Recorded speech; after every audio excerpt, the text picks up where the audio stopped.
Okay, let's call the meeting of January 28th of the Oregon City Parks and Recreation Advisory Committee to order. And this time we'll have introductions started on my right. Dan Tupper, Mike Mitchell, Chris Cook, Doug Neely, Sean Datzler, I'm Bob Burns. Joyce Gifford. Roger Pollard-Tice. Blaine Meyer. Scott Archer, staff. The next item on our agenda is the annual election of officers for chair and vice chair. And I'd like to start by asking if there are any other nominations. We've had a nomination for chair for Dan and vice chair Sean. Do any other nominations to be presented at this time? If not, will somebody move the nominations be closed? I move the nominations presented be approved. I second. Moved and seconded. All those in favor signify by saying aye. Aye. Nominations are closed. So I guess we will vote on them one at a time. Start with the chair, I guess. And I think we'll just do a voice vote if that's satisfactory. So all those in favor of electing Daniel Tupper to the chair signify by saying aye. Aye. Any opposed? Congratulations, Dan. You're the new chair. thank you. And we'll now have the election for vice chair. Sean Datzler. All those in favor signify by saying aye. Aye. Any opposition? Sean, you are the vice chair. Congratulations to you both. Now, my first question is, when do you take your official positions? The gavel. Now. When am I off the hook? Yeah. I think it's usually at the point of the appointment. Yeah, so you'll want Okay. to just switch spots, I guess. I've been worried about that all day. So am I. Nice knowing you. Thank you. See you Others there. trade. Do I get to keep your name? There's a cut and pay goes along with that Yeah. too, by the way. 50%. That's right. All right. Okay. Well, thank you. One more hand here. All right. So next up on the agenda is review and approval of the minutes from the last meeting on December 3rd, 2015. I So- move to approve the minutes as written. Do I hear a second? I'll second. Everyone in favor, say aye. Aye. Any nays? Minutes are approved. All right. Next section, citizen comments on issues and items not on the agenda. I did get comment forms from two people wanting to make comments. So first I've got Dorothy Dalsrud.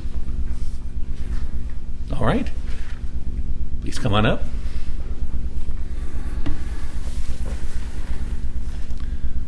All right, and please introduce yourself for the record.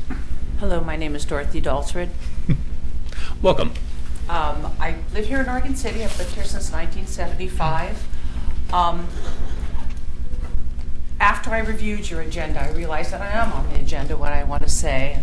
Then also I wondered, I want to say a couple of more things on your agenda because you have a really full agenda and it's really cool. But my biggest concern, and I'm here voicing it, and I'm going to try to do this in front of every committee in Oregon City, and that is that there has been an assault on our heritage trees in Waterboard Park. And I was wondering if the Park and Recreations has written a letter or a letter of concern, or even legally, if you can, write a letter of concern and make this more publicized in the fact that these trees were horribly, and I want to say the word topped, but people don't understand the word topped. Topped means to remove all limbs and mutilate a tree where it dies. That means topped, not beautifully chipped around your poles and electricity and around your home.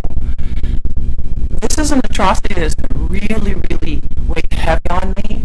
It's since last June, and there's been very little outreach and outspokenness and outrage. Hardly anything's been written in our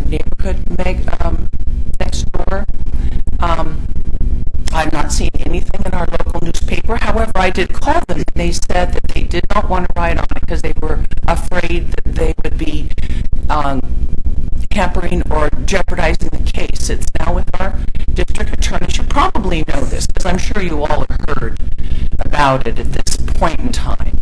Really.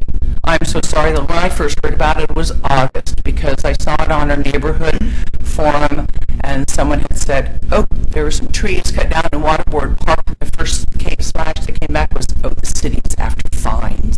They make so much money on fines and permits.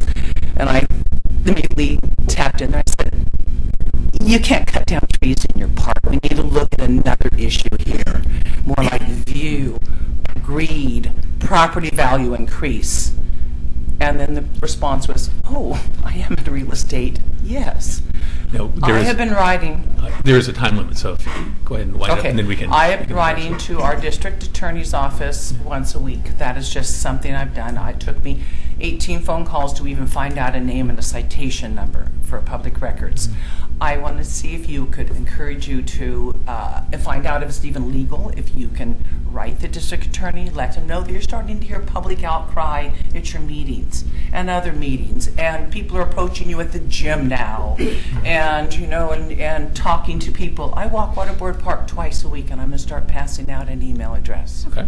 I have the email address and file number if anyone wishes to have it. Okay. Thank you very much. So we're going to get an update on that? Yeah. It's on our agenda. Yeah. So I had planned on giving the committee an update on this very topic. Would you prefer that I do that now since it's in front of you, or Yeah, would let's you go ahead rather and do it wait? now. Can I step myself down? So, yeah, so this is what I had on your latter part of your agenda. You'll see Waterboard Park update.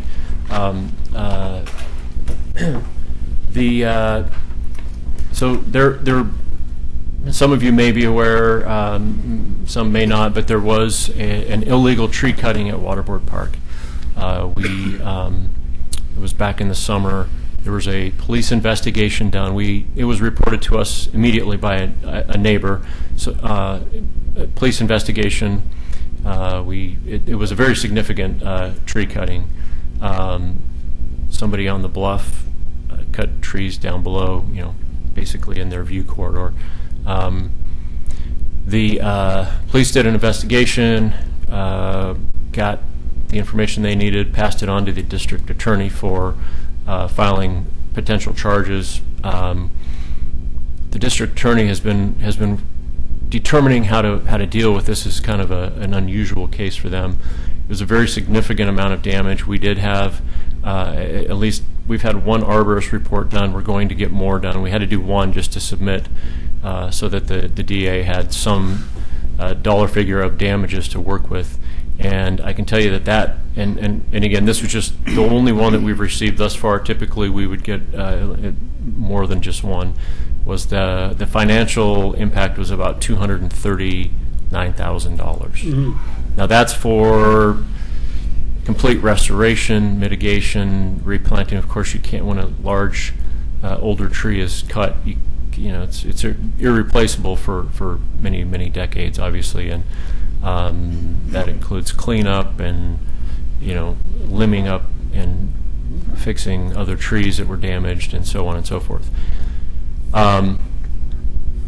So what I can tell you is, and for the citizen or other citizens, is that we are in close contact with the district attorney. We are working on them we are working with them on a resolution. Of course, it's up to the DA to make some type of criminal charge. That's not the city's, it's now in their hands to make that. But the restitution piece, without getting into any specifics, because it is a pending legal matter that's ongoing, I can just simply tell you that we are most definitely working on a resolution. It is very important to us, and we'll be, I believe we'll be able to find some type of situation where we get some restitution. And again, the criminal part of it is up to the district attorney. So I'm choosing my words carefully because it is an ongoing and open legal matter. The DA is very aware of it. We've we've heard from neighbors and citizens that are concerned, and I've been, as I've been contacted, have been reassuring them that we're working on it, and the district attorney has also been receiving contact from citizens, and the specific DA that's working on this has assured me that it's very important to them, and I've made it known that this is a very important public resource. It's a heritage grove. It's our only heritage grove designated in the city, so it's a very important issue. So there certainly will be some follow-up as I'm able to tell you any more. Any questions or comments? Thank you. Thank you, Roger, and thank you for bringing that to us. So also had Paulette Merrill signed up to speak.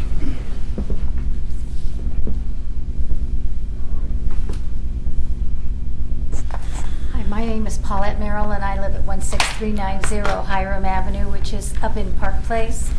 And I'm here about our Park Place Park, which is the only park up on the hill. And I want to say positive things first. I have never been there where the trash wasn't empty. Park is always picked up and it's always mowed. And then comes the big however. Since I had grandchildren, I've started really going to the park. And I can't remember a time when I've been at the park when the bathrooms have been open. In the summer, in the winter, in the spring. On the website it says seasonal, open seasonally. Well, I need to know, I guess, what season, because it's not there, it's not happening.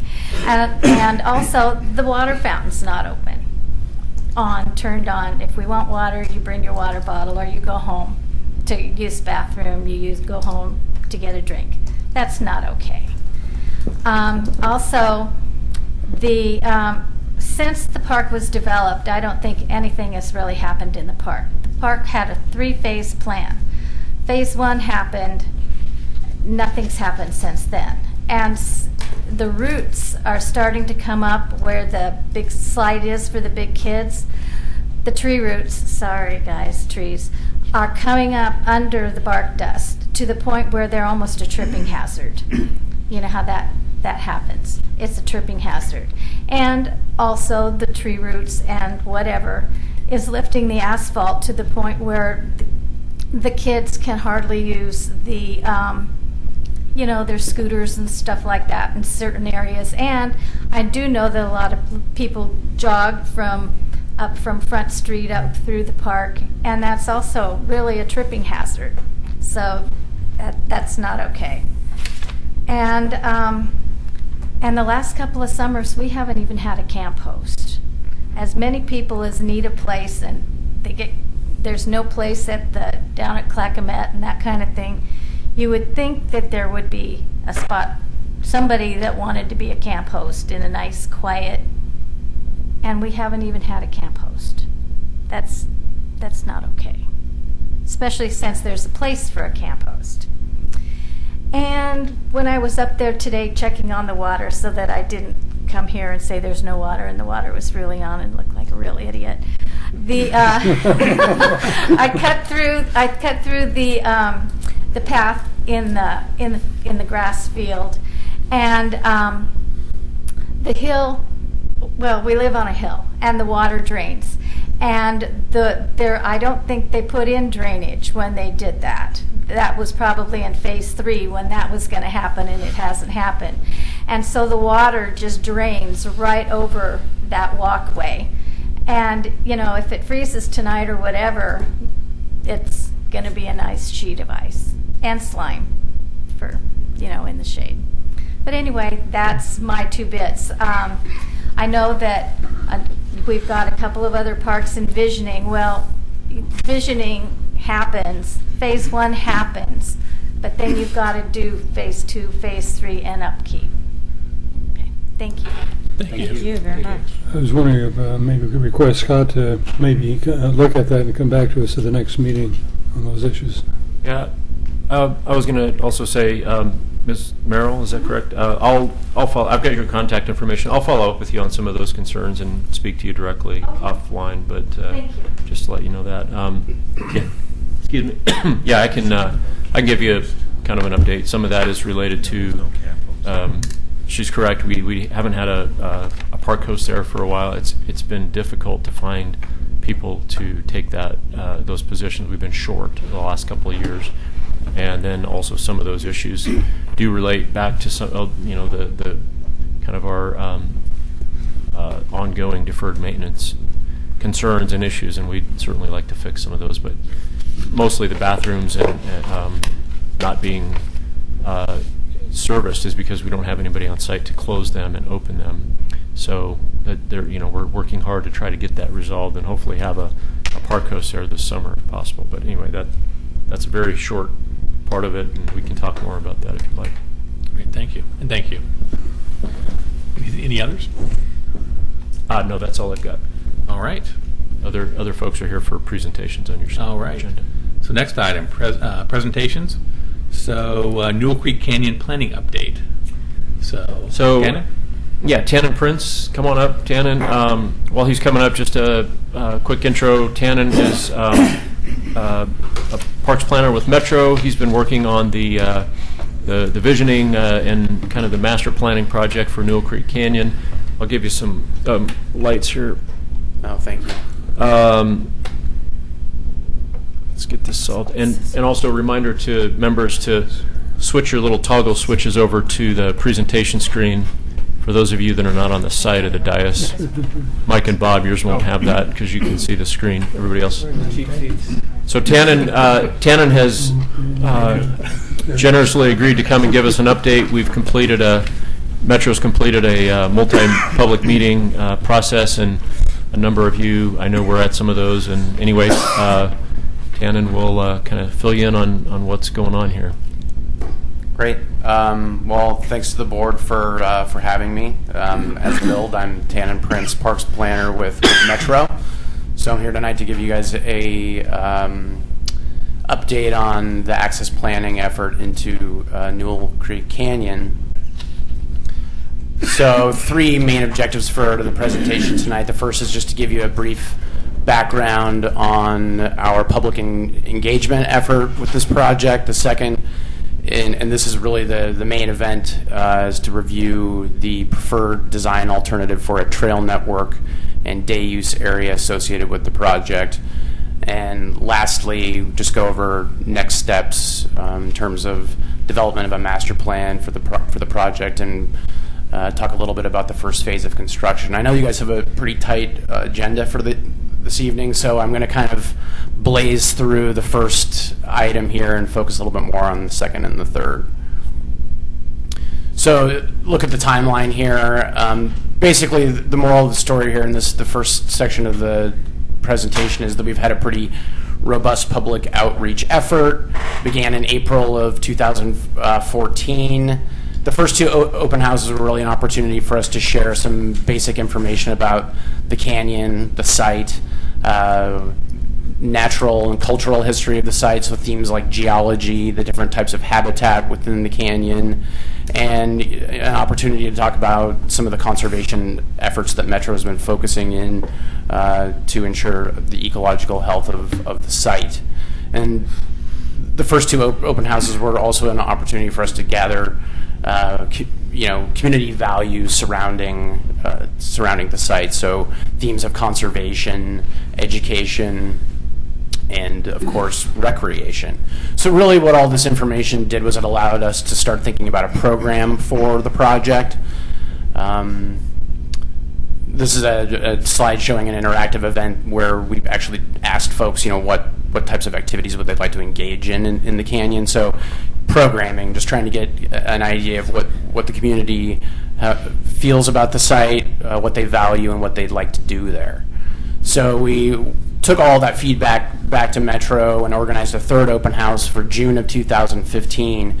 And that was an event where we were in a position to share 2 basic themes. The first was a look at major use areas within the canyon and what activities received the most degree of preference for those use zones. So in red here we've got the day use area where we have parking and A restroom, of course, but picnicking, gathering, playing were highly favored. And then, of course, this area in orange that we're calling the Canyon Rim, a lot of interest in seeing a trail system developed there. And Metro's largely been treating this area in green, the main canyon, as a conservation area on the site, and that really received a lot of support from the community. So conservation education, volunteer work, invasive removal, things like that. Essentially, we want to have a very light footprint in terms of design in the main canyon. So the second part from that we were able to share at that third open house in June were concepts for a trail network and the day use area. So I'll just start with the trails. If I can get this to advance, there we go. 3 trail network types were shared. The first is this separated concept where off-road cyclists and hikers would have discrete, separate trail alignments. The second is this multi-use idea where all the trails would be shared for both user groups, and the third was this hybrid idea where the central organizing element of the network is a multi-use trail shared by cyclists and hikers, and branching off of that multi-use path, we'd have discrete opportunities for off-road cycling shown here in blue, and hiking shown in yellow. So we circulated questionnaires at that third open house and took the feedback back to Metro, and it was really this hybrid concept that garnered the greatest degree of favor from the community.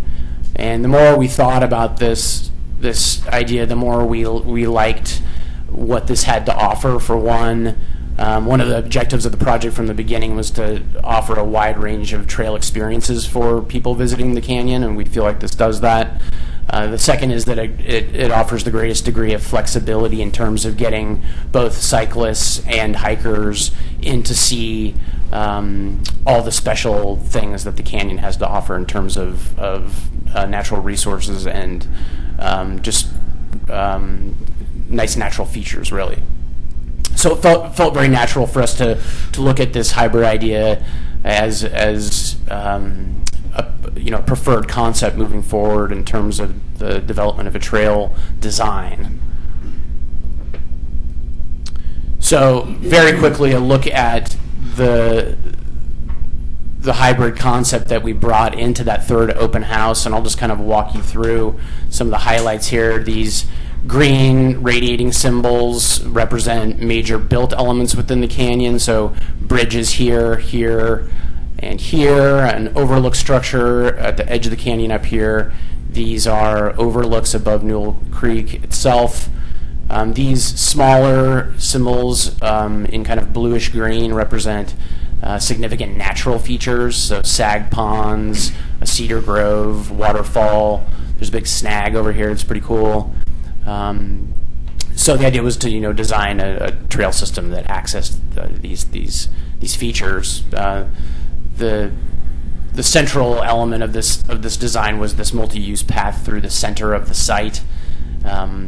Users would get down to this point, hikers could get in and have free reign pretty much of the central portion of the canyon rim and the northern portion of the canyon rim, and essentially cycling would be designated down here in this southern portion of the canyon. So I'll stress here that we wanted to consider safety when we're talking about mixing different users on a multi-use path. So the idea is that there's directionality to these trails, particularly when we're talking about cyclists.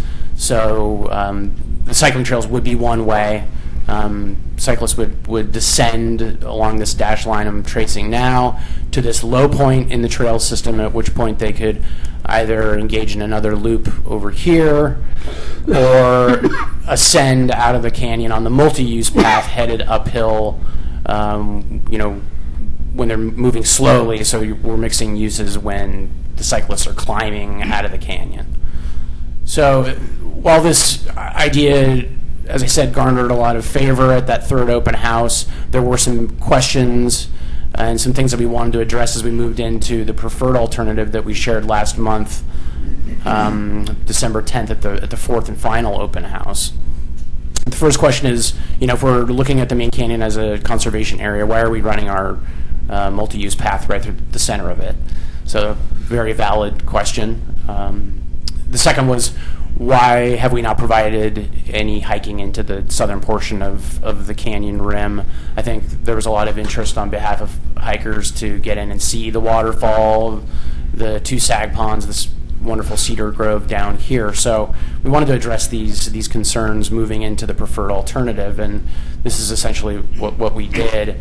As you can see, we removed that multi-use path through the riparian conservation area in the center of the site and aligned it in a manner where hikers can actually get down to Tumble Creek Falls, cross the creek, get down into the southern portion of the canyon rim and see the sag ponds, cedar grove, and get out to this viewpoint. So just to kind of walk you through this here, both hikers and cyclists would reach this point.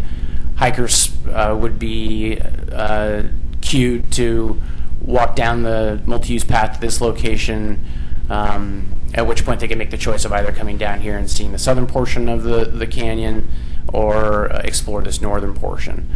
The other thing that we really liked about this was that it set up a pretty nice structure for the cycling experience in here. And what we've really built are two loops. So this one-way loop here would be a beginner loop, probably for more like family use, and we like that it's shorter and it's in close proximity to the day use area. And then we have also this more distant, larger and more advanced mountain biking experience over here in this southern portion of the canyon rim. So a bunch of things we like about this.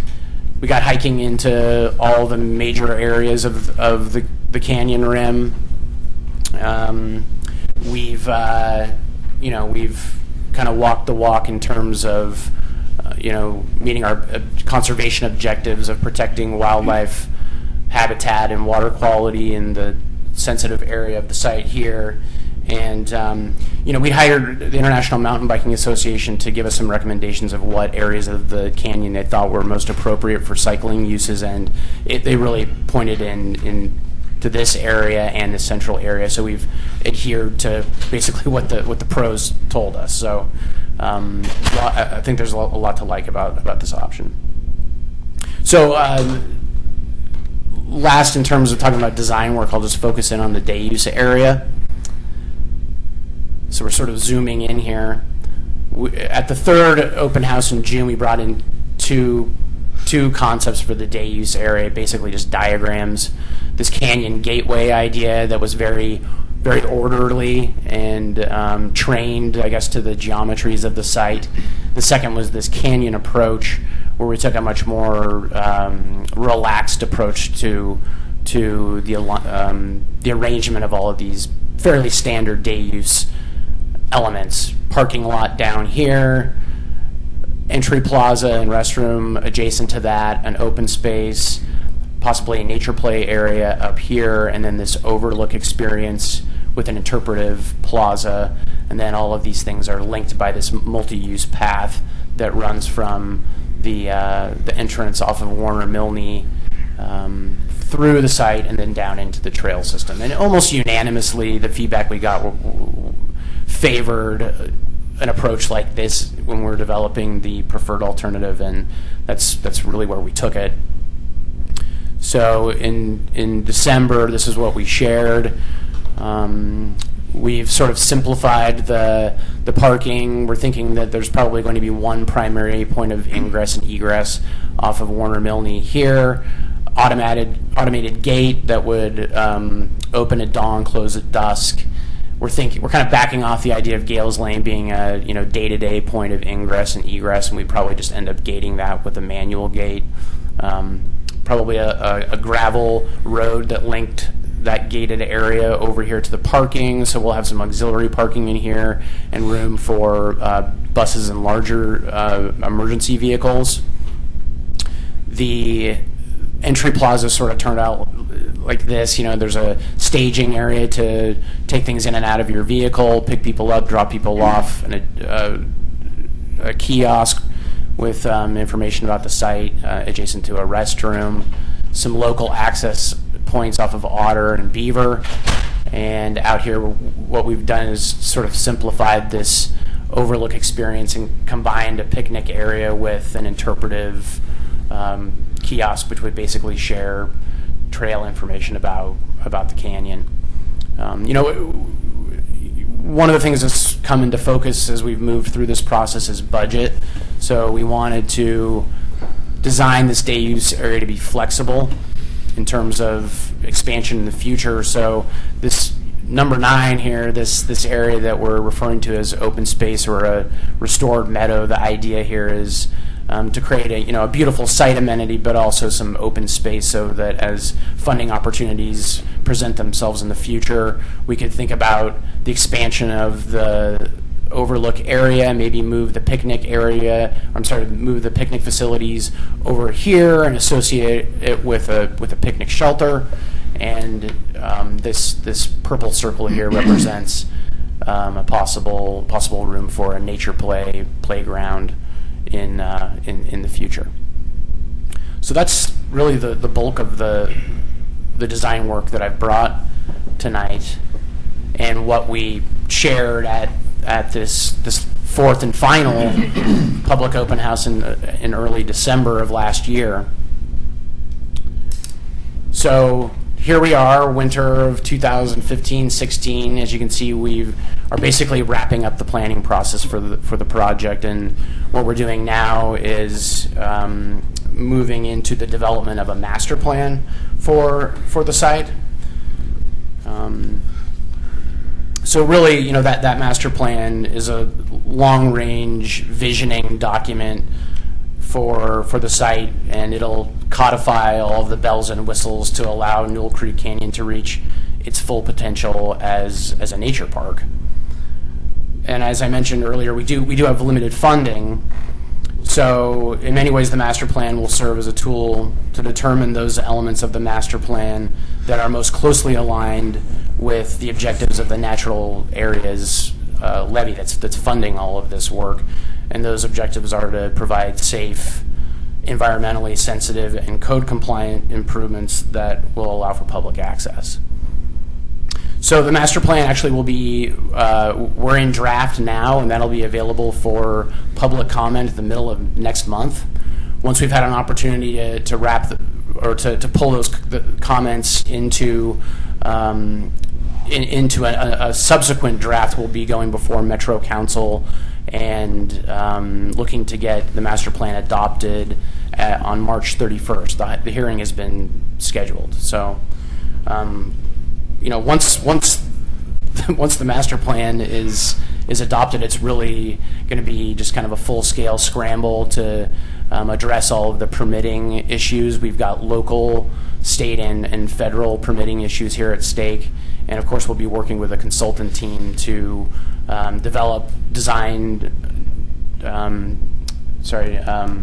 DD level, design development level design documents, and we'll be looking at those very carefully in terms of budget and sort of paring that down and looking at what elements we're basically in a position to afford in this first phase of construction. So you're going to kind of need to stay tuned on that one. But the objective here is to get design documents completed by around this time next year, probably more like late fall. And the intent is to get that out to bid next winter, and we're looking to get the canyon open for public access in probably late 2017. So thanks again for having me. That's basically all I have. Any questions? Comment? Something came up in terms of the Park Place, and oftentimes these paths become stormwater streams. I'm sure you're taking this account to get the water off of this path so that doesn't happen. Yeah, we'll be engaging with International Mountain Biking Association as we move into the design of these trails. So they have basically a set of sustainable design standards. And we're going to spend more time in the field looking at all the individual circumstances that arise as we lay these things out, and less time putting a bunch of stuff on paper, because really this is all about the way you apply principles on the ground in the field. And so our plan is to hire International Mountain Biking Association to be there on site and be an advisor to the trail builder, who will also be, bringing a lot of experience in their own right to the actual engineering of trail networks, not just, creating desire lines through the woods. So that's kind of the distinction is, sustainable design principles, looking at individual circumstances as they arise in the field, and planning this network, as opposed to just letting it happen organically, because that's usually when things get messy. I know that Metro has done some work on removing invasive species already down there in the canyon, but are you looking to partner with any groups so that even before these trails get built, getting volunteer groups down there to remove invasive species? We have volunteer coordinators at Metro, and I know that they've organized events like that, and I think that's a great idea moving forward. And it's a conversation that I've been so focused on, getting this master plan underway, but as we move into construction and implementation of our design, opportunities like that will present themselves, and we will be pursuing. And does somebody from Metro need to be on site when that's happening? In that there is a neighbor of ours that has taken it upon himself to bring in his weed whacker. Yes, and actually he's just cutting back blackberries. Oh, that's and he's making trails by doing that. I mean, he's kind of creating trails, but his major thing is whacking at those blackberries. Yeah, it's. People have tools and they use them. It's, but no, you make a great point, and there's a lot of opportunity for volunteer opportunities. But you would prefer that somebody we would definitely be like to that, yeah. But one of the things we've been saying all along with this project is that the development of this trail network, I think, is going to be a very positive thing for the site, because once you activate that that public access, there's just fewer ways to hide down there. You're going to have a public presence, so it's going to be a little strange to be the one guy with a weed whacker, Well, it's the canyon dwellers we're hoping to get out. I don't mind the weed whacker. The illegal camping is definitely an issue, and that I think that the trail network will help with that as well. I was really pleased to see the extent of the planned trail network, which great gives me a better feeling that the tents hopefully will be gone. Yeah, and it's been it's been kind of an uphill battle. I mean, what I have noticed in the last few years is that while there has been a bit of a crackdown on the areas of the canyon that are easier to access from the surrounding rim area, the deeper you go, and I've been pretty deep in there, now you're starting to see them way back there. So the development of this trail network into some of the far corners of the site, I think, is really going to be helpful. Thank you. So I've been to most all of the meetings, and generally speaking, really like what I see. Tonight I heard something, though, that concerns me. And when we're looking at parks here, one thing that I try to keep focus on is that we're serving all age groups. And you brought up tonight that the nature play area might be postponed down the way. And I think that if you look at the financing behind the play structures in general, that's not one of your large costs. And I think that needs to be there in round one before some of the more expensive bridges or other areas. I think that's very important, because right off the bat, you're going to advertise this across the entire metro region. You're going to have families go there. And just because, I'm the mountain biker, so I'm looking forward to the trail. But I've also got a 3.5-year-old that I'm going to take, and my wife, and they're going to sit at the top during picnic time. And, when we see our budgets, the play structure is not it hardly dents it. Right.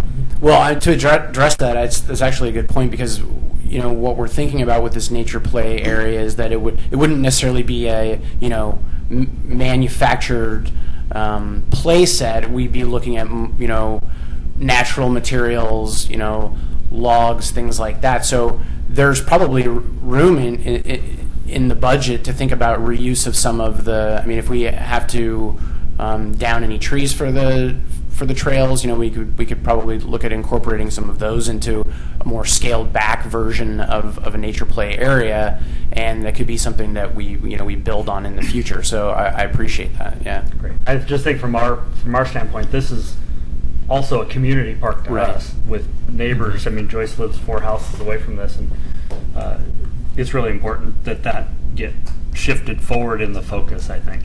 Although the open meadow that's currently there is used by the neighborhood kids for soccer. Yeah. I mean, they're just kicking the ball around, so. Okay. Mike?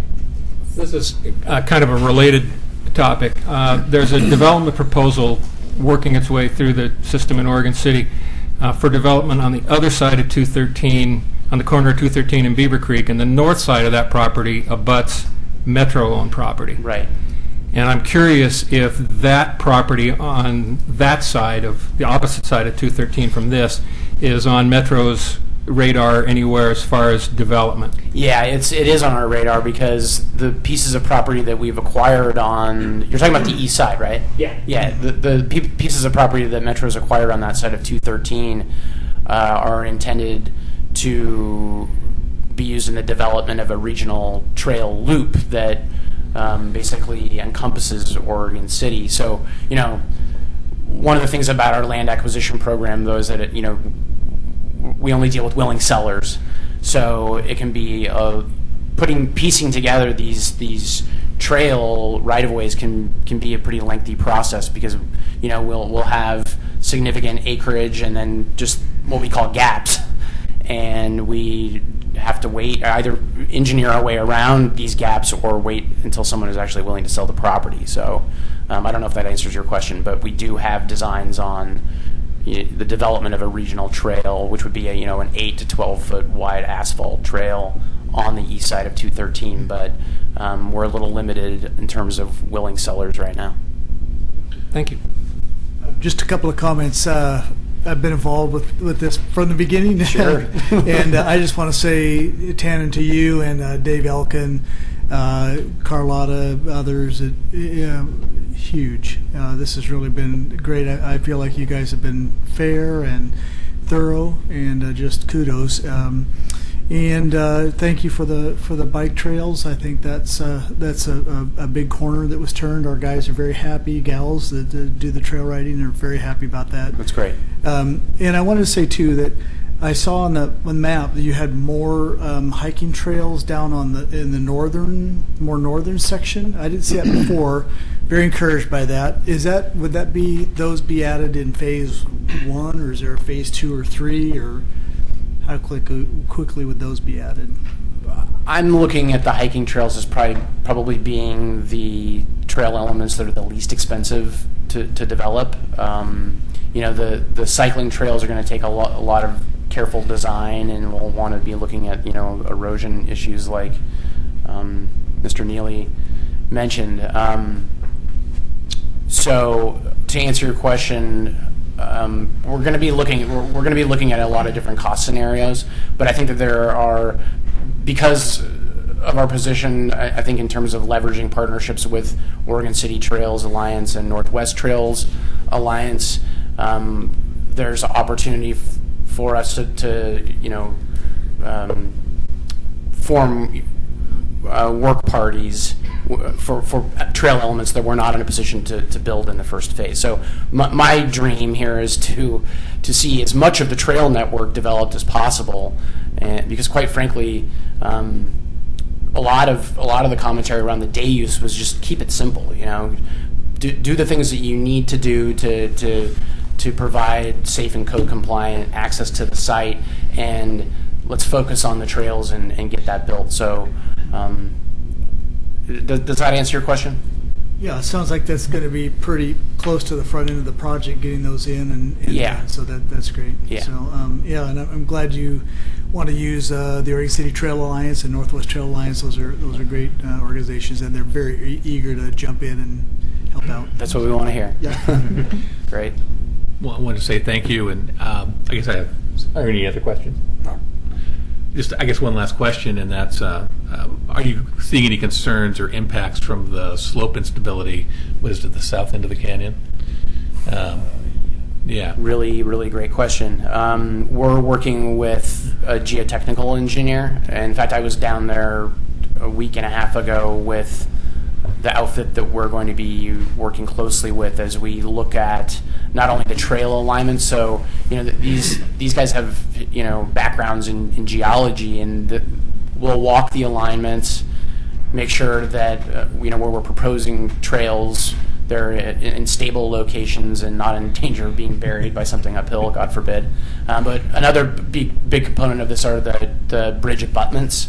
So looking at stable locations where we can really anchor down the engineered abutments of these bridges, because without bridges, we're kind of nowhere on this trail system. We really need at least 2 significant bridges to make this happen. So, great question. All right. Thank you. Thank you. Yeah. Thank you. Thanks for having me. All right. General business. Yeah, Tana, thanks. All right. Clackamas Park boat ramp study. Taking a presentation. There'll be more stuff on your screen here. Okay. Like PowerPoint. That depends on how many questions we ask, doesn't it? So, committee members, I'd like to introduce Hans Hadley. He is with West Consultants, and he's going to be doing most of this presentation on the boat ramp situation.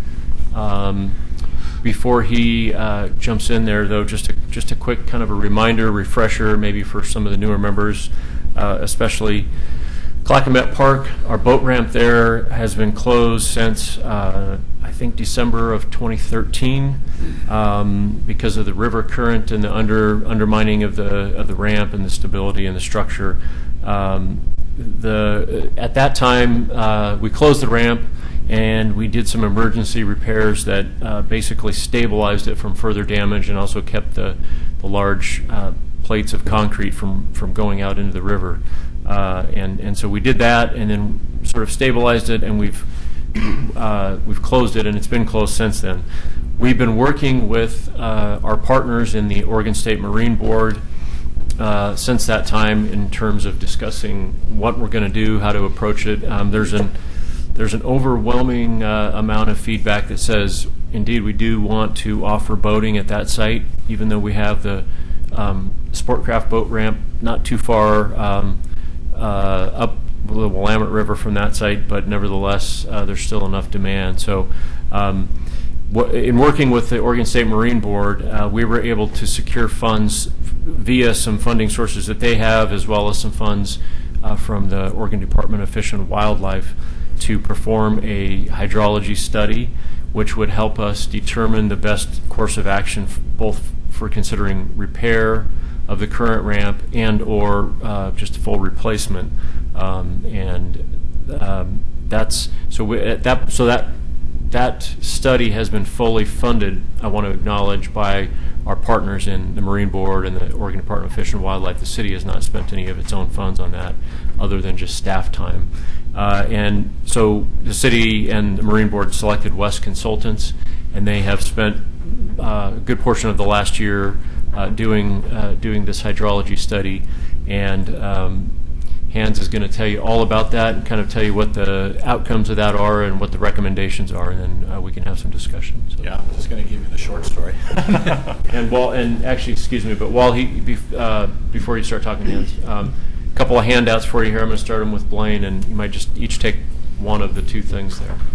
All right, thanks, Scott, and thank you for having me. The first part of the presentation really is just a few photos for reminders for those folks that maybe haven't seen it when it was damaged. But essentially, we had a pretty good flow in the winter of 2013, and had quite a bit of scour or loss of river material around the ramp, and actually actually flipped some of the planks up and out of the way, and so the city, as Scott said, did a kind of a quick repair just to keep those planks from being washed out into the river and being able to use them. So, and I don't know how familiar you are with how these ramps are built, but essentially there's a metal frame system that lays on the ground, and between the framework is compacted gravel, and then we put the precast concrete planks over the top of that. So the support for these planks is not only the metal framework, but the compacted gravel underneath.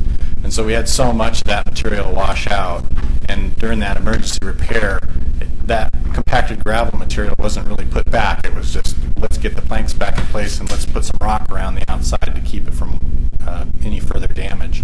So that's why it's been closed, because if you drive over that with a heavy vehicle, it might crack the planks and it might be damage a vehicle potentially.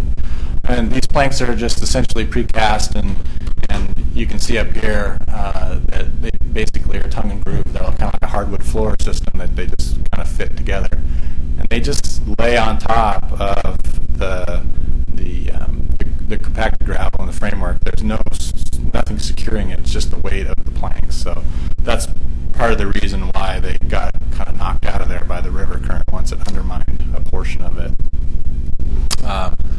So I'll just give you kind of the quick highlights of our study. One of the things that we did was we wanted to look at some historic aerial photography. We didn't go back too far because things have changed quite a bit when you start going back too far in the past. But one of the things that we noticed was that there's a pretty good gravel and cobble and sand bar that's developed on the north side, just across from the ramp. Here's the ramp right here.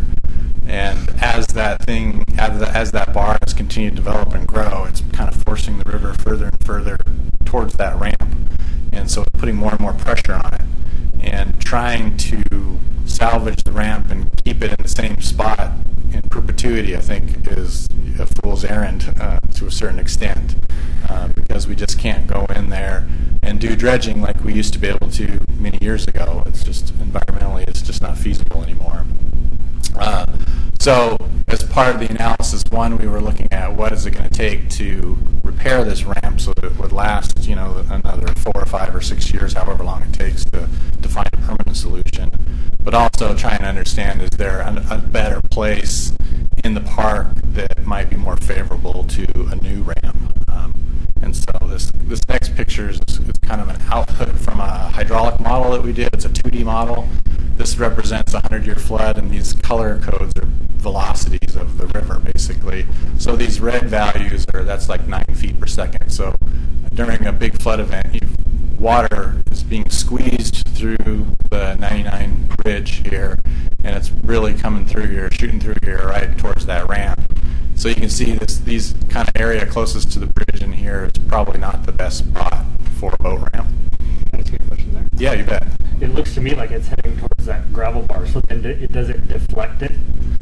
Well, yeah. Now this is a 100-year flood, so at a 100-year flood, that gravel bar is pretty minuscule. Disappears. Yeah. Okay. But during more normal winter flows, that gravel bar interacts much more so with what's happening in the river.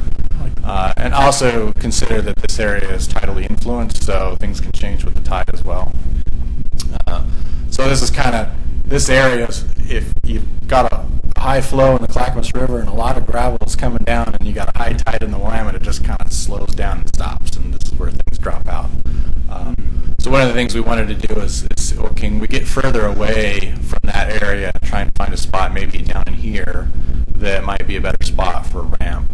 And we did identify basically one area we thought was the best area for that, and I'll show you, and you'll see that in the plans. But as you go further towards the Willamette, what happens is you start getting more and more influence of the Willamette River kind of flowing in this direction through the park.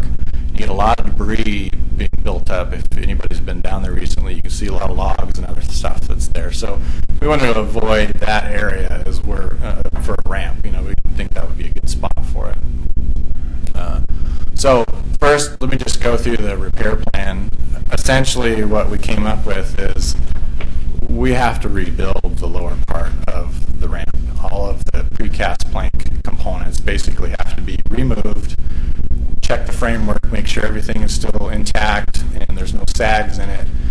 back in with some compacted gravel and fill it all back up. And then we would replace the planks that are deemed good enough to reuse. We know that as we pull some of those planks out, some of them are going to be damaged, and we'll probably stick those in one pile for recycling, and then we'll use the existing planks that are still in good shape. And we've also got built in into the design and the cost for I think 6 new planks are in there. So, and we would use those newest planks at the bottom, where the forces of the river are the highest, but also the newer planks have more reinforcing in them in the concrete, and they will also have channels built in. So basically, it's kind of like tubes inside them, so that as you lay them next to one another, you can slide a big piece of rebar through and kind of tie them all together. So that's what these lower planks are going to be made from that. And then after that, or during the construction, we would be coming in with basically rock riprap around the outside of the ramp to protect it from undermining. Because basically, once the river gets into the area next to the ramp, it can wash that finer gravel material out. And we're trying to prevent that from happening so that it doesn't get undermined and the planks don't get flipped up out of the way. So that's essentially it for the repair. It's really just taking it from what it should have been in the first place and putting it back to what it should have been in the first place. And then, so the next is the concepts for a new ramp. Basically, the plan would be to abandon the old ramp, remove it, and then build a new ramp in the park. And as I said, we wanted to get further away from this area where these higher velocities are. But the further away you go, one, you get the interaction with the Willamette River and the debris, but you also get further away from the parking area. So, people they'll have to drive all the way back to park their vehicles and then walk all the way back to get on their boat. So we were trying to come up with a happy medium where we weren't too far away. The other thing is there's an existing riprap bank protection all along. It basically starts right in here. That goes from here basically to the end, where at the confluence with Willamette. So we've already got a stable location that we feel that the river can't move any further because there's already the riprap there. So putting the ramp in, basically we would carve through that rock, flatten out the bank, and then put the riprap back to protect any of the areas on the way down to the ramp. Option 1 was essentially, let's put in the same style or width ramp that was already there. It's a wide ramp, but it's essentially a one-lane ramp. Unless you get people that are really good at backing 2 boats down next to one another, it's pretty much a one ramp. The other thing is it's one way in and one way out. So you would come in here. This would be the area where you get your boat ready. Take the straps off. Make sure your life jackets, everything in there. Then essentially come in and pull in here and then back down the ramp, get your boat out, and then come back out. And if you're handicapped, you can park in this area. Otherwise, you're coming out and parking in the parking lot. And then basically the area where you would put the straps back on and get ready to get out on the road would remain where it is right now, which is right in here. The only difference between option 1 and I'll show you option 2 next is that in option 1 we have a ramp that's essentially kind of pointed downstream a little bit. It makes it a little easier for people when they're in their boats to get in and out if the current's not completely sideways against their boat. So option 2 is essentially, that's really the only change, is that it would be a ramp like in this format. And which is similar to what you have now, I guess. It's just in a different spot. And in discussions with the Marine Board, they really felt that a ramp angle downstream would do a better job in this location. So option 2 was just kind of, it was there, but it got thrown out pretty quick. Option 3 is a kind of a hybrid of the first option. In this case, we have a wider ramp where we have 2 lanes and we have a dock right down the center. And then here's the set of precast planks down in this area. But one in and out on the same road. And so there could be maybe a little more conflict when you're trying to get multiple people in there with multiple lanes. So the next option, which is the preferred option, is option 4, which is essentially the same ramp location as option 3, but we would have a loop road. Basically, it's one way in, and then you take the other road out. And so you've got the ready area here, you've got handicap parking in here, and you've got an area in here where you would tie the boat back on, make sure everything's strapped up and ready to go, and then you would be out. So in all the cases, there would be some modifications to the existing parking lot. You've removed the existing ramp, and you've been able to regain some spaces that you currently don't have because of it's basically the area that you have to turn your boat and trailer around to get down the ramp. So I think that that's it for the different options. And then as far as the costs go, I've given you a handout that gives you more details about how those costs came about.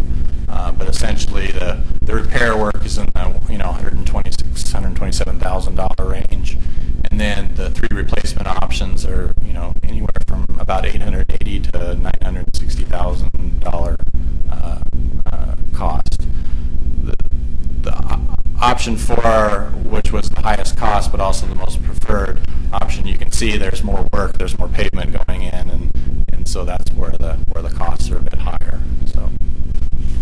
So that's really all I have. So if you got any questions, be happy to address them as best I can. If I could, real quick, just let me dovetail on that before you jump in. This might clarify some things. In addition to what Han said, just as far as some process here, so you understand kind of what we're doing is, we're presenting this to you this evening.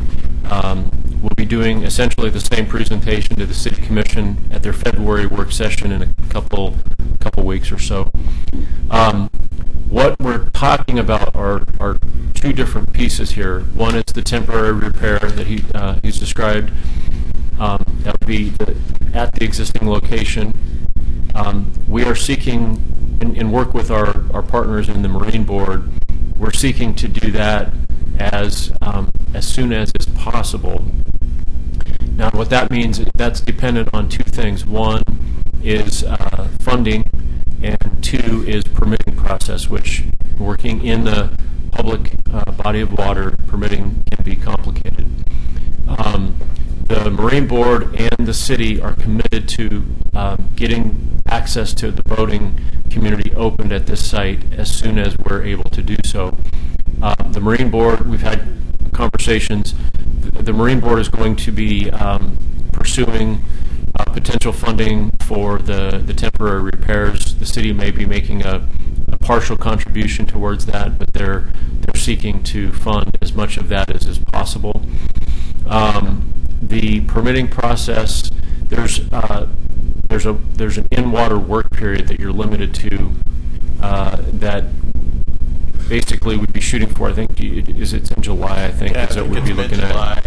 I'm fairly certain that it's sometime in July. So in order for us to make the in-water work period this summer, we would have to get our permits done in a very short window.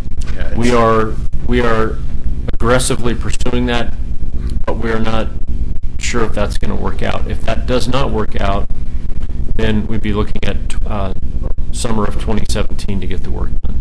So worst case scenario, we're hoping is if all this stuff comes together with funding and everything, worst case would be we'd be opening in 2017. Best case, and I want to be very cautious about how I say this, is that if everything comes together, we could get the work done this summer. So there's the temporary piece, which we're working on right now. This is quick, kind of on the quick, moving as fast as we can. The full replacement, and Hans described that, and the preferred option is number 4. We're basically looking at $1 million project. The idea is that we would work towards that over the course of the next several years. That would probably be at least 5 years away. Could be even a little bit further than that. We think that the temporary repair, if we make that, could could get us to it would bridge us to that point of the long-term repair. And then, if we were able to fully replace it, that would be hopefully numerous years that we'd have that in place. So the $1 million price tag, don't let that scare you right now, because that's something that we'd have to work towards over the course of a few years here in terms of planning, finding funding. The permitting process for that would be very significant. But on the short, we're reasonably optimistic that we'll be able to find the funds with our partners, and that we'll get the permitting part done. But that permitting part is the big question mark on that. So anyway, just wanted to make sure you understood what the kind of the process that we're looking at here in terms of moving that forward. So. You kind of alluded to it there. You've said 5 years and maybe longer. I think the Parks and Rec program is the poor boy on the city lot. It really is. I mean, the library's got its own district, and public safety is the big thing. I don't know what I'm doing except expressing a concern. How long in the future will these other options really be fulfilled? And my concern is that we do find different money than that we budgeted through the park system, because we know the discussion of the trails there in Park Place, that's true all over the place, where we have walking trails and roots are going under the asphalt, and we've got a lot of things to do. And I guess my fear is that will we be pulling any resources in the option 1, 2, 3, 4 from the city park system, which is really, and you do great work, but you're doing great work with a limited amount of money, and I have that real concern with such an expensive thing. Unless we can find new and different money than comes through the city budget. Excellent points. I agree. And again, what I want to emphasize is that what's nice about, we do talk about a lot of our deferred maintenance issues that are, we don't have the funds to do everything that we want. One thing that's been great as far as in any of our public boating facilities, so Sportcraft, the new ramp that we rebuilt, mostly funded by the Marine Board and their partners. They have other agencies that they get funding from, federal funds and so forth. John Storm Park, the dock and the bathroom, because those are boating facilities funded by the Marine Board. The debris boom out in the river above the dock. So they've been, I can't say enough how great the partnership has been with the Oregon State Marine Board. Those are boater funded programs. They pay those funds are paid for by registrations, boating gas taxes. I know there's at least one and maybe more boaters on the panel here, and you pay fees within, when you do things. That goes towards the Marine Board, putting those back into keeping public boating access open. So, Doug, your point is well taken. We would be working towards getting as much of that funded by outside funding as is possible, not city funds. Typically, we contribute a little bit towards those projects, but unlike maybe a typical park grant where we would pay almost a 1-to-1 fee, if it's a $500,000 project, usually we put up half of that, $250,000, and it's just an example. In the Marine Board's case, we only pay a small percentage comparatively. So I would agree with you that our limited resources, and we're talking about $1 million project, that we would be seeking as much of that outside funding as we can. And typically the Marine Board has been good about, okay, we're going to project this in the budget year 2021 or 2 or whatever. That's why we're talking about this one a few years out, that they will identify a budget cycle, and then they will work aggressively towards trying to find funding in that budget cycle to get this open. They want this site back open, as do we locally. And so again, your point is well taken. And again, same thing with the temporary repairs. They are seeking as much of that funding as they can find. So that was my question. With the Melder Bar ramp, and then the one a little further south, the active. Is this really necessary? But you even have it. But it sounds like it is. It is, yeah. Surprisingly, there is a very significant demand for this one to be back opened up.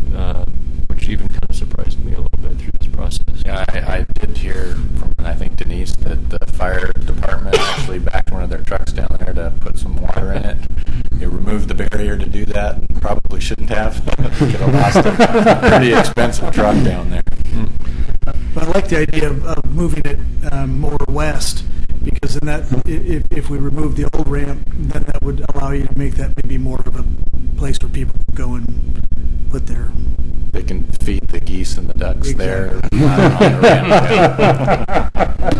I have a list of questions. First of all, in these cost options for replacement, does that include removal and bank restoration of the old? I believe so, and it actually incorporates. Now, you got to understand that these are high-level cost estimates, right? So there's a lot of contingency in there. But the idea would be that yes, that existing ramp would be removed. Any of the riprap that gets placed for the repair, we would recycle that into the new ramp. So there's actually a line item in there for that as a reduction on the permanent ramps. Next question. If we're all Oregonians first, and if we took a step back and said Gladstone and Oregon City was one city, is the ideal location for the ramp on our side of the river or their side? From a hydrology standpoint. Well, honestly, I think your side of the river, because on the opposite side, that's where the sediment is depositing. Okay. And the reality is that the Marine Board already has multiple ramps around that are being covered in sediment, and they just don't have the option to go in and dredge that to keep the ramps open. So what they end up doing is abandoning those ramps and trying to find a new location. So yeah, I think that this location between the bridge and the confluence is the best location that you could find on both for either side of the river. Yeah. And then my next part are comments as a boater who's owned very long boats and also all the way down to jet skis, which are actually the hardest trailers to back down a ramp. I'm shocked that the 2-lane ramp is so close to the cost of one, and that's impressive because I don't think if you're going to put $1 million in, let's not cut a corner. It needs to be a 2-lane ramp.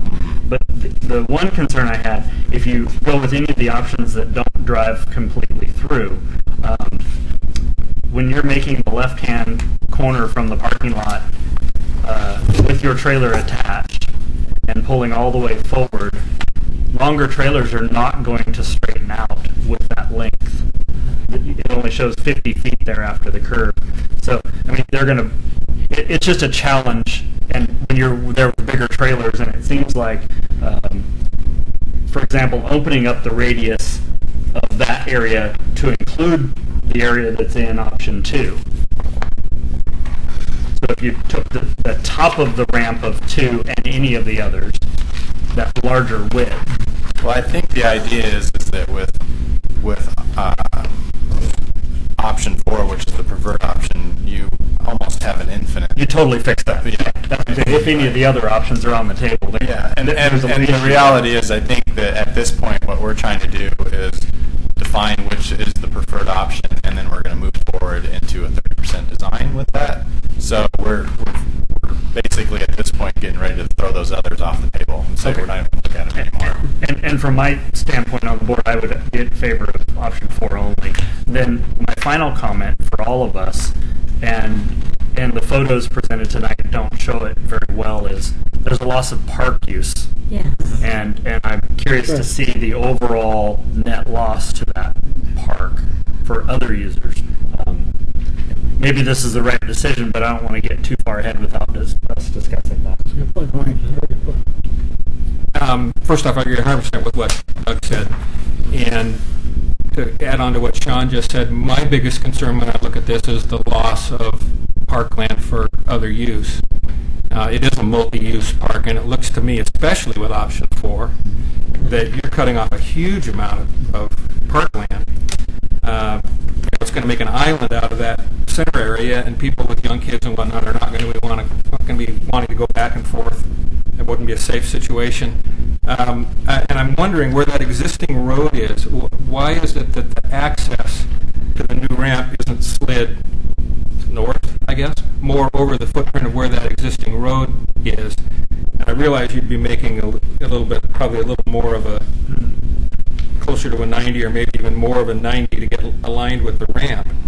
Well, yeah, and I think I can answer that. And that one of the things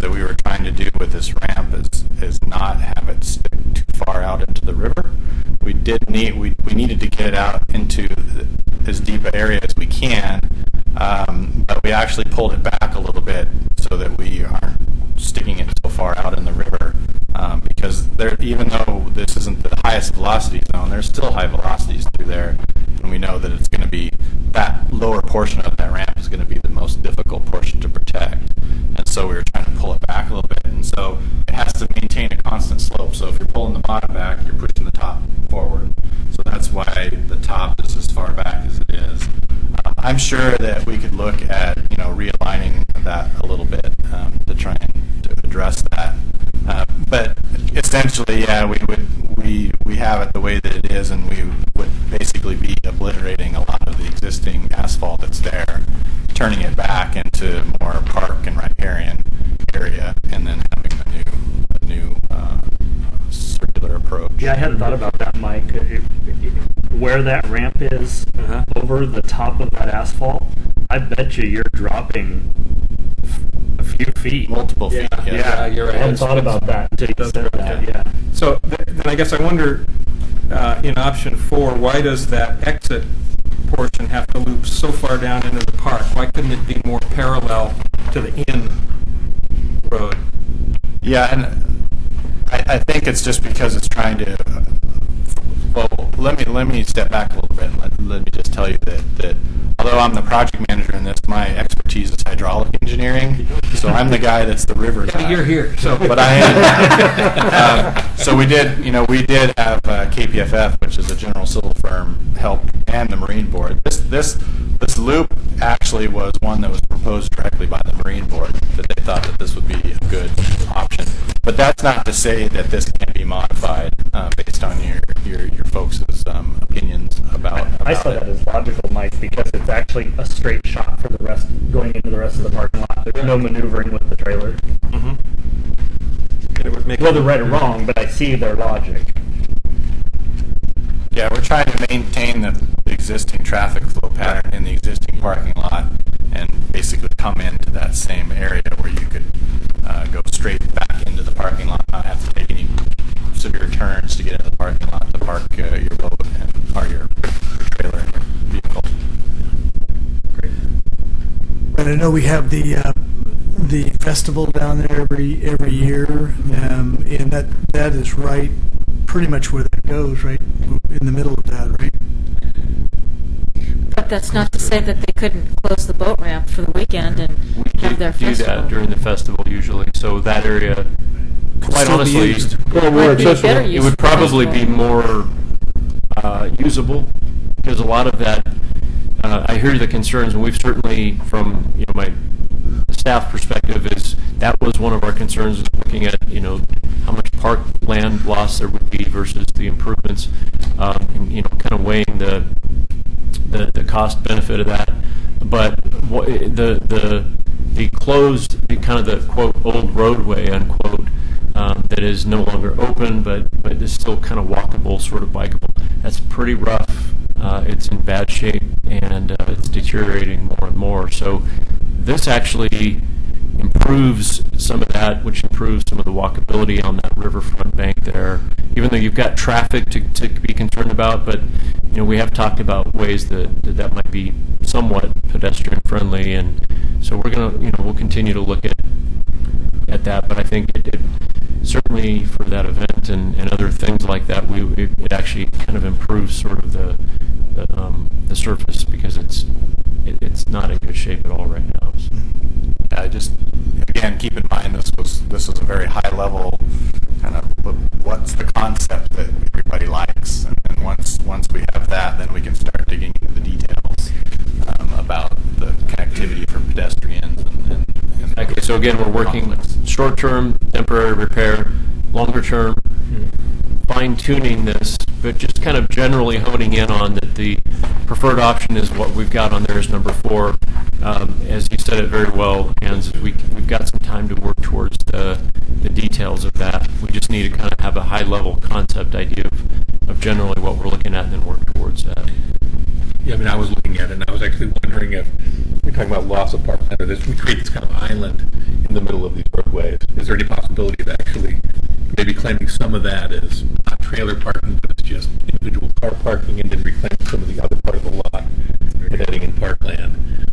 I don't know what that would do to the cost as well, but Yeah. Well, the number one problem down there yeah. for the boating community is lack of boat trailer parking. And look at how many illegal boat trailer, all the illegal boat trailer parking in other places. I mean, the first thing that they're going to say is, could we make that all boat trailer parking?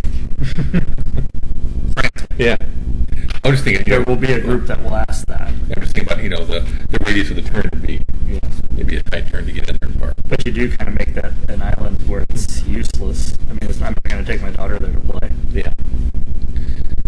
I think the temporary repair, ASAP, it's been needed for the past 3 years, and I think it's a very reasonable cost for that temporary repair, especially since the city won't have to be paying all of that. And So I would like to make a motion that Pratt formally endorse the expedited temporary repair costs and encourage the city commission to get this pushed through as quickly as possible so the construction can begin in the current year's time frames. Second. All right. Everyone in favor, vote yay. yes. Any nays? All right. Resolution passes. Hans, would you mind handing me the mouse that's over there? Thank you. Oh, and thank you very much.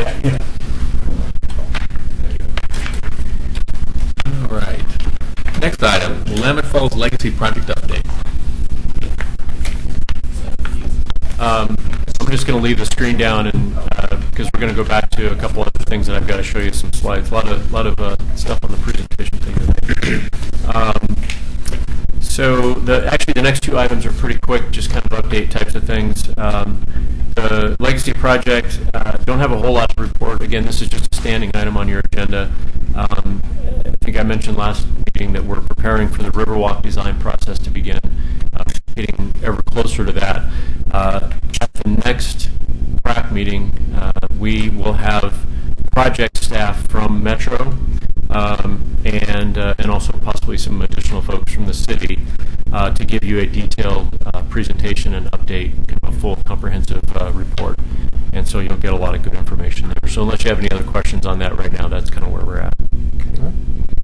For maybe the next item's agenda, the Natural Resource Committee has submitted a letter of support for a grant application that the city's making to Metro for what they're calling the McLaughlin to Panema Trail, walking trail, to seek funds.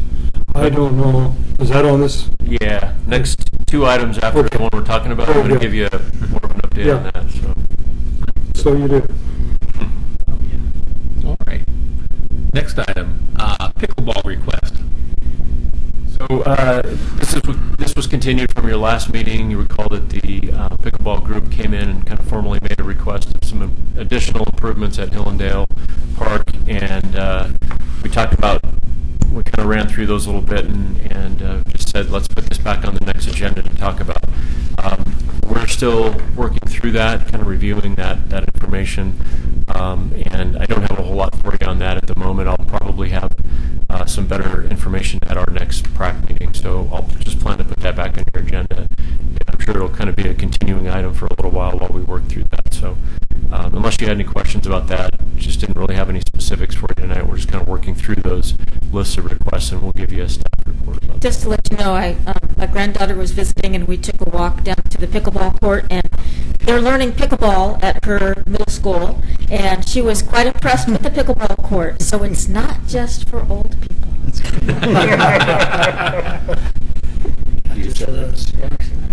All right. The next item, Panema Trail Planning Grant. What Doug Neely was just talking about a minute ago. So let me, I've got a presentation, just some slides to show you pictures here if you want to switch back on your monitor again. Bear with me while I'm switching through a lot of information here tonight. So, actually our planning department is working on this and in conjunction with us as basically kind of partnering as departments on this, but it's the planning department that's sort of taking the lead on this, and then we're assisting. And what we're talking about is it's being referred to as the McLaughlin to Kenema Trail, and a grant application is being made by the city to Metro as a Nature in the Neighborhoods program grant. I'm just going to kind of, while I'm talking, I'll just be sort of, these are really just some pictures, and I'll scroll through the pictures. I can go back to any of these slides that you wish, so just let me know if you want to pop back to any of them. The trail is, what the grant application for is for the planning and design of the trail. So keep in mind, we're not asking to build the trail right now, just to better define it and have a kind of a preliminary, or at least a high-level view design, so that we can eventually try to build that. The trail is about 1 mile in length. It passes through a mix of urban uses, neighborhoods, and natural spaces. The master plan would investigate potential alignments for the McLaughlin to Kenema Trail through existing right-of-ways, existing public parkland. This is the PGE substation, kind of just north of the Kenema Park, the old Kenema Park, through public parks and other areas. The plan would examine the feasibility of the alignment, the feasibility of acquisitions, easements necessary to do this, rights of way for the trail, and it would establish a preferred design and types of materials is what we would be looking at. Neighbors currently walk an informal route through the area. This is evidenced by some worn pathways across grass. This is an example of that. This is, I think, just north of Kenema Park here, where you come into the park. The project would vastly improve safety for these for the trail users, and also create much more accessible and pleasant connections. And just a few more slides of kind of what we're talking about. That's in the Kenema neighborhood, and that's kind of an overview of project area. Yeah, just sort of back to the big picture there. So basically, it goes from the Falls site, the Riverwalk site, across 99E, and then just continues south to the Kenema Bluffs area. The grant application is for, we're asking for $25,000 from Metro, from this grant funding source, and the city is attempting to match that with another $25,000. Most of that $25,000 is from in-kind, which includes staff time and volunteerism. We're looking at maybe some volunteer parties to help build portions of the trail and things of that nature. There might be a small cash contribution from the city. We haven't determined that yet. This is consistent with our Oregon City adopted Oregon City Trails plan, so it's part of that, and it goes along with that. At your places, I put there should be a kind of a proposed draft letter. What we're asking for, there are a number of partners that the city is engaging with this, and one of those partners potentially is the Parks and Rec Advisory Committee, and so what we're asking you to do is consider this letter of support. It's due on February 1st, so we've got very little time to turn this around. And if you'd be so inclined in support of this, to put your name on that, you could potentially pass a motion, and Dan, as your chair, could sign off on this. I move that we have our chair sign this letter of support to apply for the grant. Do I have a second? Second. All right. Everyone in favor? Aye. Aye. Any nays? All right. Motion passes. Second. Great. So we'll actually, Dan, if you want to sign that letter right there, we'll just use that. All right. And we'll submit that with the grant, and then we'll keep you posted. Hopefully, we'll be successful and come back. Now, it has to be into the city by February 1st. Yeah. is actually this is not the Metro Enhancement Program. This is No. What I mean, is this accompanying the request from the city, or is this going in independently? no, it's going with the whole thing. Yeah, so that needs to be. So this has to be on the desk by February 1st. Yeah. Okay. So we've got that. I sort of pre-drafted that for you, hoping that it would work on a short time notice, and Dan actually could sign that right now, so we'll meet that timeline. So. Is it going on the city letterhead? We decided not to do that, and because it looks like the city's doing it, and really it was the decision of the Natural Resource Committee to do it. So we're not doing it on a city letterhead, making it more like as Are you independent. talking about this specific letter or the application? I'm not sure what you're asking. The letter. We wrote our own letter. Yeah, it's not on letterhead. It's just on Okay, that. It's just, and that's the way it'll go out. Yeah. Okay. Unless you prefer to do it. No. That's great. If it's on city letterhead, I don't think it'd be a good idea. That's all I'm saying. Excellent. Thank we you. want to be independent. Yeah. All right. Appreciate your support of that. That was an easy one. Can we get to read the letter? It's on your. No, you already voted Yeah. yes. Well, the one that was given to us was this letter, and we decided to write our own. Natural resource. You can do that if you wanted to, but Yeah, that the was the timeline's option pretty short. All right, next item. Wesley Lynn Park ballot measure item. So keep your screens on because we have another more slide for you here. Bear with me for a moment. If you would.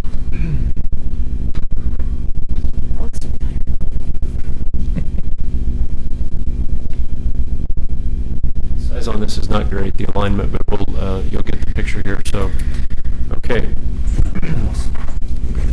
Be as concise as I can. This is a little bit of a complex issue, but I'll try to give you the most concise description, and then you can ask me questions. We have, over the last several years, at different times, we've briefly discussed this with PRAC, and there's been different iterations of who's been on the board and who hasn't. But this, what we're talking about is, let me give you a little kind of orient where we're at here. This is Wesley Lynn Park, where the marker's at. This is the sort of what we call the back side of the park, where it's not developed. The sort of the developed part ends. So if I was to go off the map, the parking lot at the front would be here approximately. So if you can visualize that, the concession stand and restroom building is there.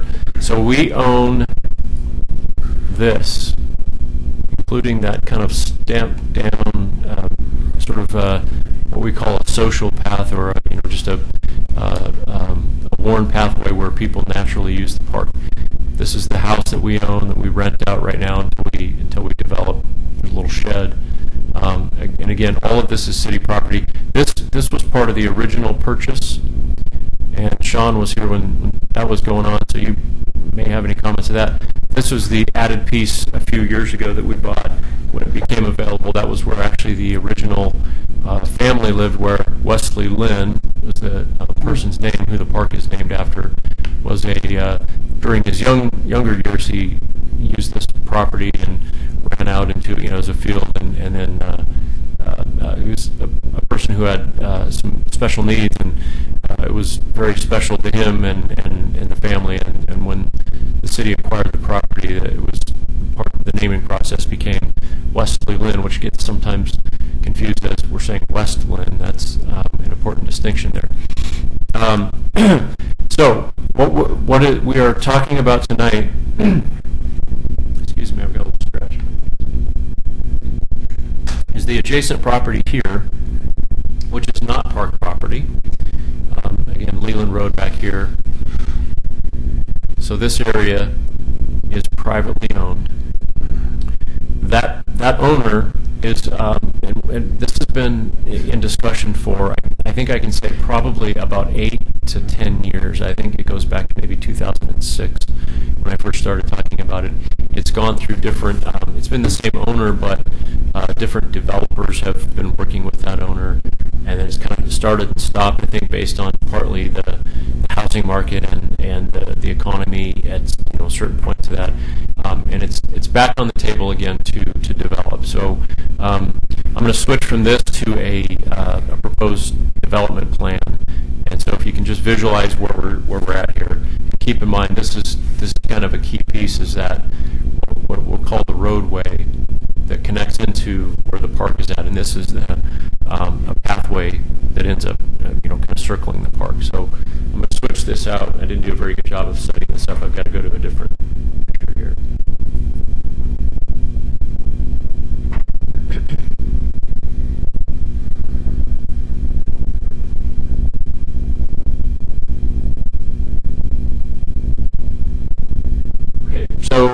So now that you kind of had an orientation of that, this is the roadway, this is the privately owned site, and this is our park property. The developer or the owner, working with the developer, which is Icon Construction, Icon Homes, is proposing a 9-house subdivision or development, and it would be accessed off of Leland Road through a new roadway that would need to be built. And this is sort of the crux of what I'm getting at here. Interestingly, even though we own this property that most of that roadway is on, the deed to our property has a permanent easement for whoever might own this property to have access legally into their property. Where that gets a little tricky is, while they have legal access, they still have to have our permission to build a roadway, and what they need to do is build a road, and they also need a storm sewer easement across the park property. It would be a 15-foot easement. It would be underground, so essentially invisible, and it would discharge into the existing Leland Run subdivision on this side of the park over here. So it basically would run underground and be invisible. Some of you are aware that we have a charter issue. Our Oregon City Charter protecting parks land says that nothing that is not park related, something that is not park related, may not be built in a city park. And so what we've interpreted that to mean is that the building of this roadway, while there's an argument that that's legally allowable through the easement, there still needs to be a permission to build a roadway on park, as well as putting in a storm sewer easement for private development. And we believe those things may not be done without a vote of the people. So the developer is moving forward, would like to move forward. We've been discussing for a number of years some different ways that this would be done, and in order that it might benefit the city. So it's to be done for the private development, but also what benefits can we work out or negotiate with the developer to benefit the city.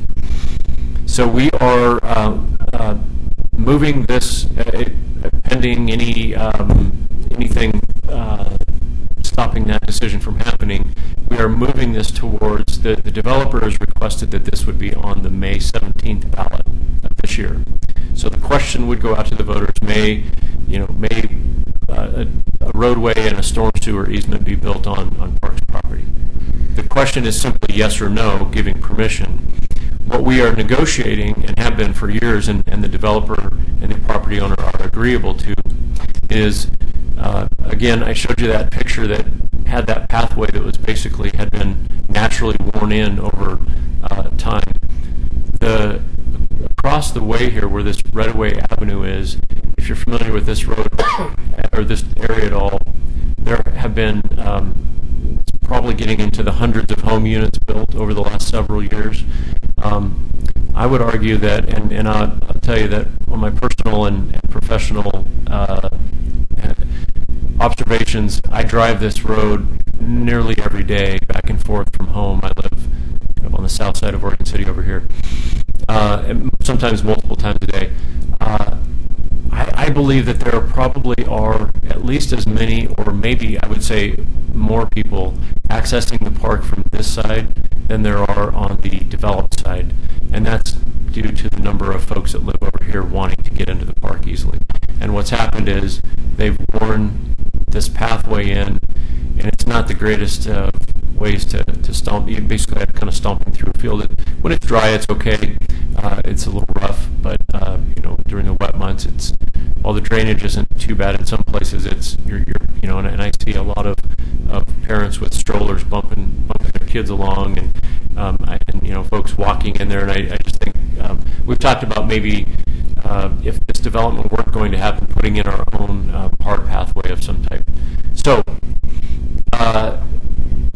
where this can be a positive for us is we are talking about a full road with street improvements on both sides, but taking the park side and making it a bigger sidewalk than would normally be required, and asking for some basically so that the pedestrian access is improved upon what you'd normally see with a 5 or 6 foot sidewalk. We're talking about something more like an 8-foot pathway, and possibly even bigger than that, that connects all the way to that. And at the dead end here is where that pathway was that I showed you that's developed in the park. Additionally, we will, as we develop over time, and we've talked about one of our goals is to continue to seek future phases of development for West Leland Park, and this is what we're talking about here. There will probably be some type of an access point off of Leland. We've talked about a parking area somewhere, while it's not designed and nothing is firm, but we've talked about some parking areas back in this area. This would provide us sort of a head start on that, the roadway in, so we wouldn't have to build a driveway. All we'd basically have to do is put a curb cut. We would also create, by having a driveway and a parking lot and whatever other amenities end up getting put in here, if it's hard surface, we'll need to deal with storm water outfall. That system would be in place for us to connect to, so we wouldn't have to build that. We would have capacity. We're building it for that capacity. Yeah. So that's another agreement, is that it's going to be built to the capacity that will deal with whatever we might put in over here. I guess what I'm asking is, does the facilities that are in that other development, the actual stormwater detention facilities, do those have the capacity? Oh, across the way here? Yes. And so that's a finite amount. Yeah, they do. Our engineering department has already given them the okay on that there's enough capacity to do that yet. So yes. Sorry, I didn't understand what you're asking. No problem. So essentially what we're doing is, let me just separate this a little bit here. There's the question of the voter approval needed to just simply say, can a roadway and a stormwater easement be put into a city park that benefits a private development? That's a yes or no question. It will not discuss the improvements with the city, and the agreed upon things will be A, B, C, D, and whatever. Those are being negotiated into a separate city developer agreement. We can get into more of that at another meeting or something. Once the vote has taken place, and if it's a thumbs up, then they'll be moving forward into final land use planning, and the land use approvals are going to be conditioned upon the agreement with the parks on these amenities. And we've already tentatively agreed on sort of what I've roughly outlined to you, which is better access, pedestrian access, greater than would normally be required, being able to utilize the storm sewer capacity, and a couple of other minor things, taking that the walkway all the way into the park, making a full connection. And so I will argue that this will, while it will be a roadway, it's going to be dead-ended and a very limited roadway, only serving nine homes. So it's not a through street that's going to be super busy. It will instantly provide an improved hard surface walkway into our park, and greatly enhance the access for these folks over here, because it's a lot of people coming in. I mean, it's just there's just a constant stream of folks coming and going out there. So we've because of the short timeline and the turnaround when things have to be put on the ballot and when things have to be submitted to the elections office, we already took this to the commission at their work session in January, a couple of weeks ago. They didn't have any issues with that. We informed them that we'd be taking this to PRAC to run this by you to see if you had any concerns, and then in order to keep our timeline, we'll need to go back to the commission at their regular meeting next week and put it as a resolution for them to adopt a ballot title to move it to the May 17th. We could bump that back one, if there were any major issues, we could bump it back one more commission meeting, but in order to get it on the ballot, we've got that short window. It really has to be done by one of the meetings in February, so we're just moving it to the first of the commission meetings in February. So there's a lot more detail to that, but I was trying to summarize that as best as I could, with the understanding that ballot title, yes or no, can we do this? More detail to be negotiated with the developer. Most of that's already been worked out. It just needs to be formalized. That would be formalized into an agreement that would be eventually adopted into approvals by planning and the city commission. So, Question, Dan? let you ask any questions. There wouldn't be any cost to the city for the roadway or the water. Is that correct? No cost. Okay. All of the impacts would be conditioned to be that anything that's any part damaged is restored to equally or better. The storm easement, whenever we do these types of things, they are remedied better than. In other words, you would never know it was there. That it's restored completely. So the top surface of that wouldn't show. You wouldn't know that there was a storm sewer easement going through there. So just to comment, I think this idea of a roadway back there too also would afford you some more safety in terms of nighttime lighting with the street lights, whatnot. Maybe not like the whole park, right? But at least get some more lighting back there at night. Definitely. And then also just out of curiosity, what if the voters say no to that measure? What's the likely outcome of that? Good question. On house property. Yeah. There's. Or, So it's been the opinion of the city, and we work with our city attorney extensively on these types of issues, interpreting our city charter that in order to build the roadway, this has to be approved by the voters. But as I said, interestingly, there's this legal language in the deed that gives them an easement. So we have to allow for something.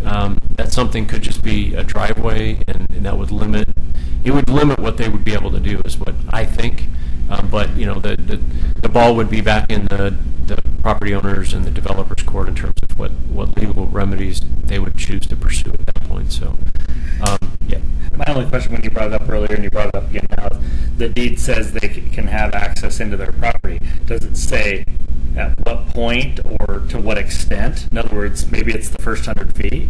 It doesn't say that. It just says they have an easement through that entire extension of that shared. So it defines it all. That shared pathway, and it does say how wide that easement is. I think it's 50 feet.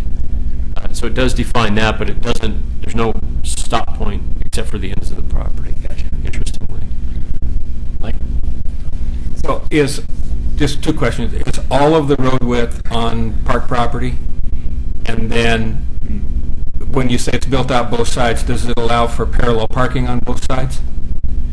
The first answer is it's not all on park property. There's some that's on the development side. Most of it is on park property because that's where the easement is.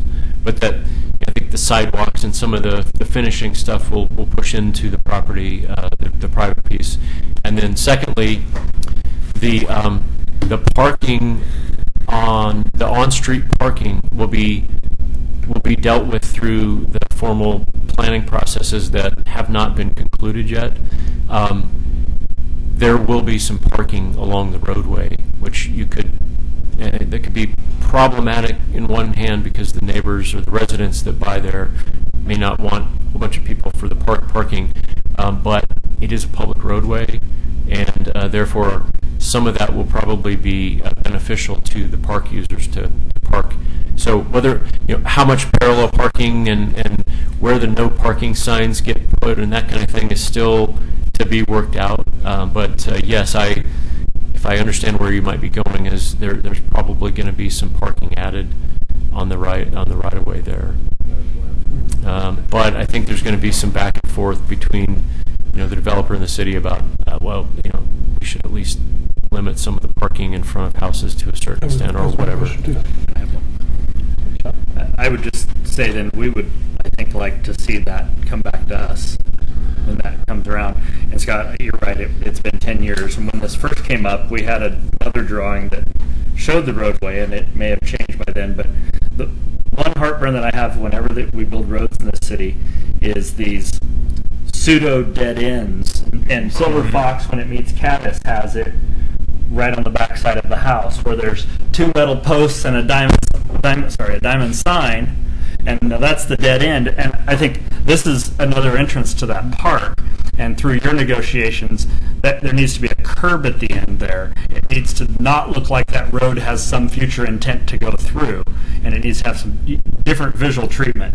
And we talked about that, like bollards, nice decorative bollards, and you said to bring that up again years later. So I'm bringing that up again. No, that's excellent. Excellent memory. It was something that bothered me back then, though. I do want to say those are terms that are going to need to be negotiated as part of the developer agreement. We've talked about that. The developer seemed amenable to that idea. I think it behooves them, selling home lots as making it attractive. Look, you've got this beautiful entrance. It's a gateway into the park, versus it just looks like that. I think I'm hopeful that we'll be able to work something out like that. And you did make that point a number of years ago, and I appreciate that coming up again.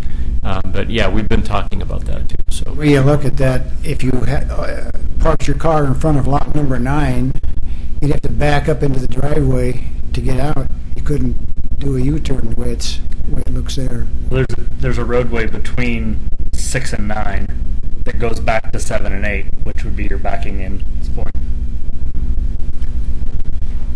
Roadway here. If you're parked on the street in front of 9, you have to back up into the street to get out. Anyway. One thing I want to make real certain is we're clear about, you see that word right there, preliminary design. It's not final, and don't take this as the absolute, but it's a pretty good rough idea of what we'd be looking at, and with some of those things like what you just mentioned, Sean. I have no problem with the curb, but the point is, if we develop parking, rather than having the parking come off the roadway at a right angle, you might be able to take it off the end of that roadway into the park. For a parking area for the park. Well, right. So down here, you're saying? Yep. So yeah, those are decisions that have yet to be made, and we I understand that. Got time to figure that out. Just for education purposes, what's the rationale? I mean, why does this have to go to a city vote? I know annexation has to be charter. It is in our charter. Okay. Chapter 10 of the city charter says it's called Parks and Natural Beauty. It's pretty well outlined in there what the description of that is, but yeah, it's a time parkland is taken for. Yep. Okay. Most recently, I'll tell you that just to help you understand this a little bit too is the question came up about what if it doesn't pass, and that's a great question. We did this a few years ago. Some of you may remember at Oak Tree Park on South End Road by the fire station, the South End Fire Station. There's a new development that went in back behind the fire station. There's a little access roadway, kind of a local neighborhood road like this one. It just kind of clipped the edge of the park. In order for them to get the turning radius, they needed a little bit of the park space to get that. And we went through a similar discussion, not nearly to this scope, but we put it to a vote. It was on the. And by the way, any election costs are at the expense of the developer. In this case, this is a primary election, so there's no cost to put this on the ballot. But anyway, the Oak Tree Park vote passed pretty overwhelmingly. It wasn't. There was very little. It was just described, and it was pretty clear what it was. It was such a really small, pretty innocuous, tiny little bit of land. It was. So we said, So, in terms of the ballot measure verbiage, does it, or you may not know this yet, but will it actually state that the cost of the roadway and the improvements are borne by the developer? That is an excellent question. Because So let me back up just a bit here. So there are voting law restrictions on how many words can be in a ballot title and how many words can be in a description and so on and so forth. So some of those types of things are fairly limiting, and whether that would be described that way or not, I'm not certain. the reason I ask is, as a taxpayer, I'd want to know who's paying for that. That's a really good point. That is They're making money on the lots. I'm paying for the road. You know. From what I remember on some of the other ones, it usually it's like, shall we allow them to build?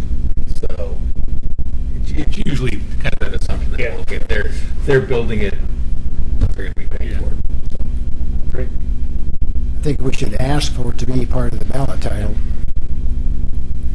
Somebody else will have to do the legal work on that. But In worst case, the city's going to get a lot of calls asking that question. Yeah. That's a very good point.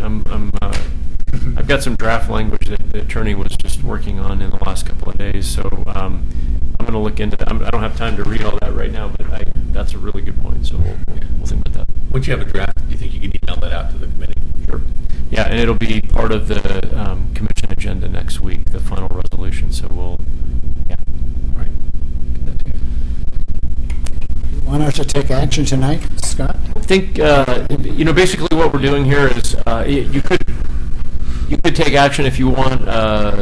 Mostly just wanted feedback and comment, and if you were very opposed to this and wanted to make a motion in opposition or something, but it's up to you. It doesn't. You could make a recommendation or make a motion to support this concept if you wish, but generally I think I've got a pretty good feel for where you're at. I think one time you said you were trying to purchase this land, right? Was that ever? We definitely had that discussion, and there was not interest on the other party to sell it. Right. So yeah. But either way, it's a good. Yeah.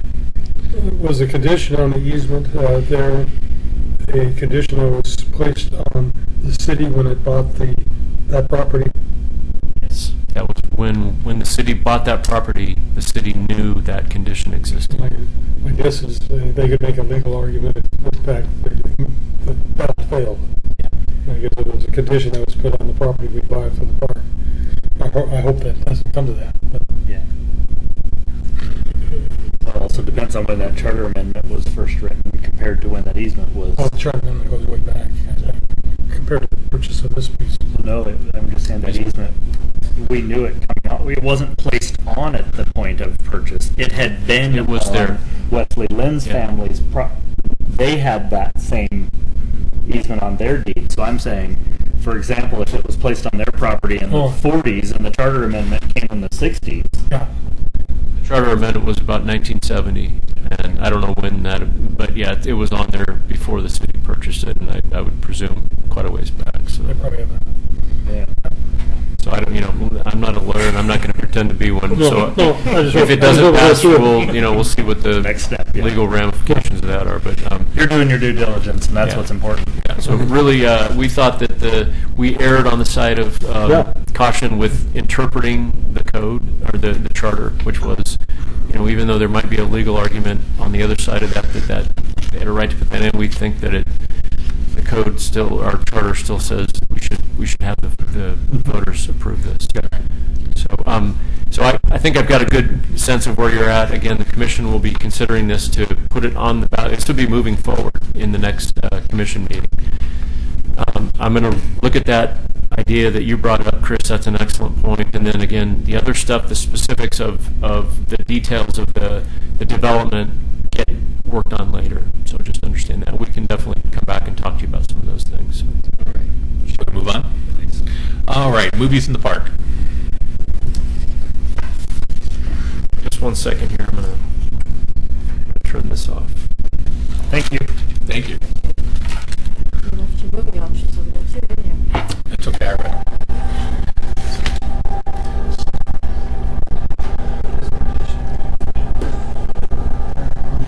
Sorry to do this to you, but the light's coming back on here, so. Okay, movies in the park. I put a list at your spot. We talked about this.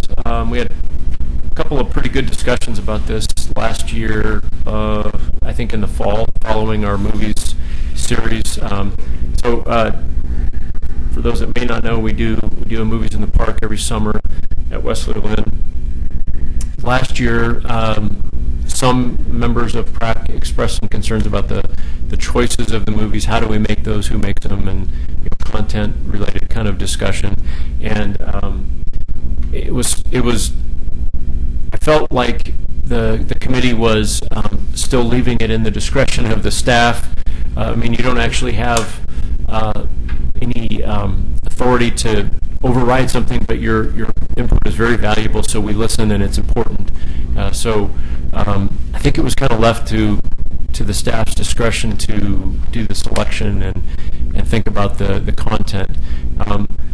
Being that was a pretty interesting discussion that we had, and it gets into some of that area of who's in charge of censorship, I guess, or whatever the word is. Always a kind of a sensitive topic for some people. But what we have is the way this process goes is that for the last couple of years, we've done the thing where the community helps us pick the movies. So we sort of have a staff brainstorming session and say what would be some movies that we think that the community might want to see, different range of types of things. We take that list and then we clump them into groups, and we say, for weeks 1, 2, 3, and 4, here's your choices, and whichever one gets selected for each of those weeks, that's the movie that we show. And so this is the list of kind of brainstormed by our staff movies, and I just thought it would be good to bring this back and talk about it with you and see what you think, whether you want to get involved in that discussion as far as helping, to actually select what goes on the list, or kind of what your feelings are. What I can tell you is we would like to put this out into our Spring Trail News.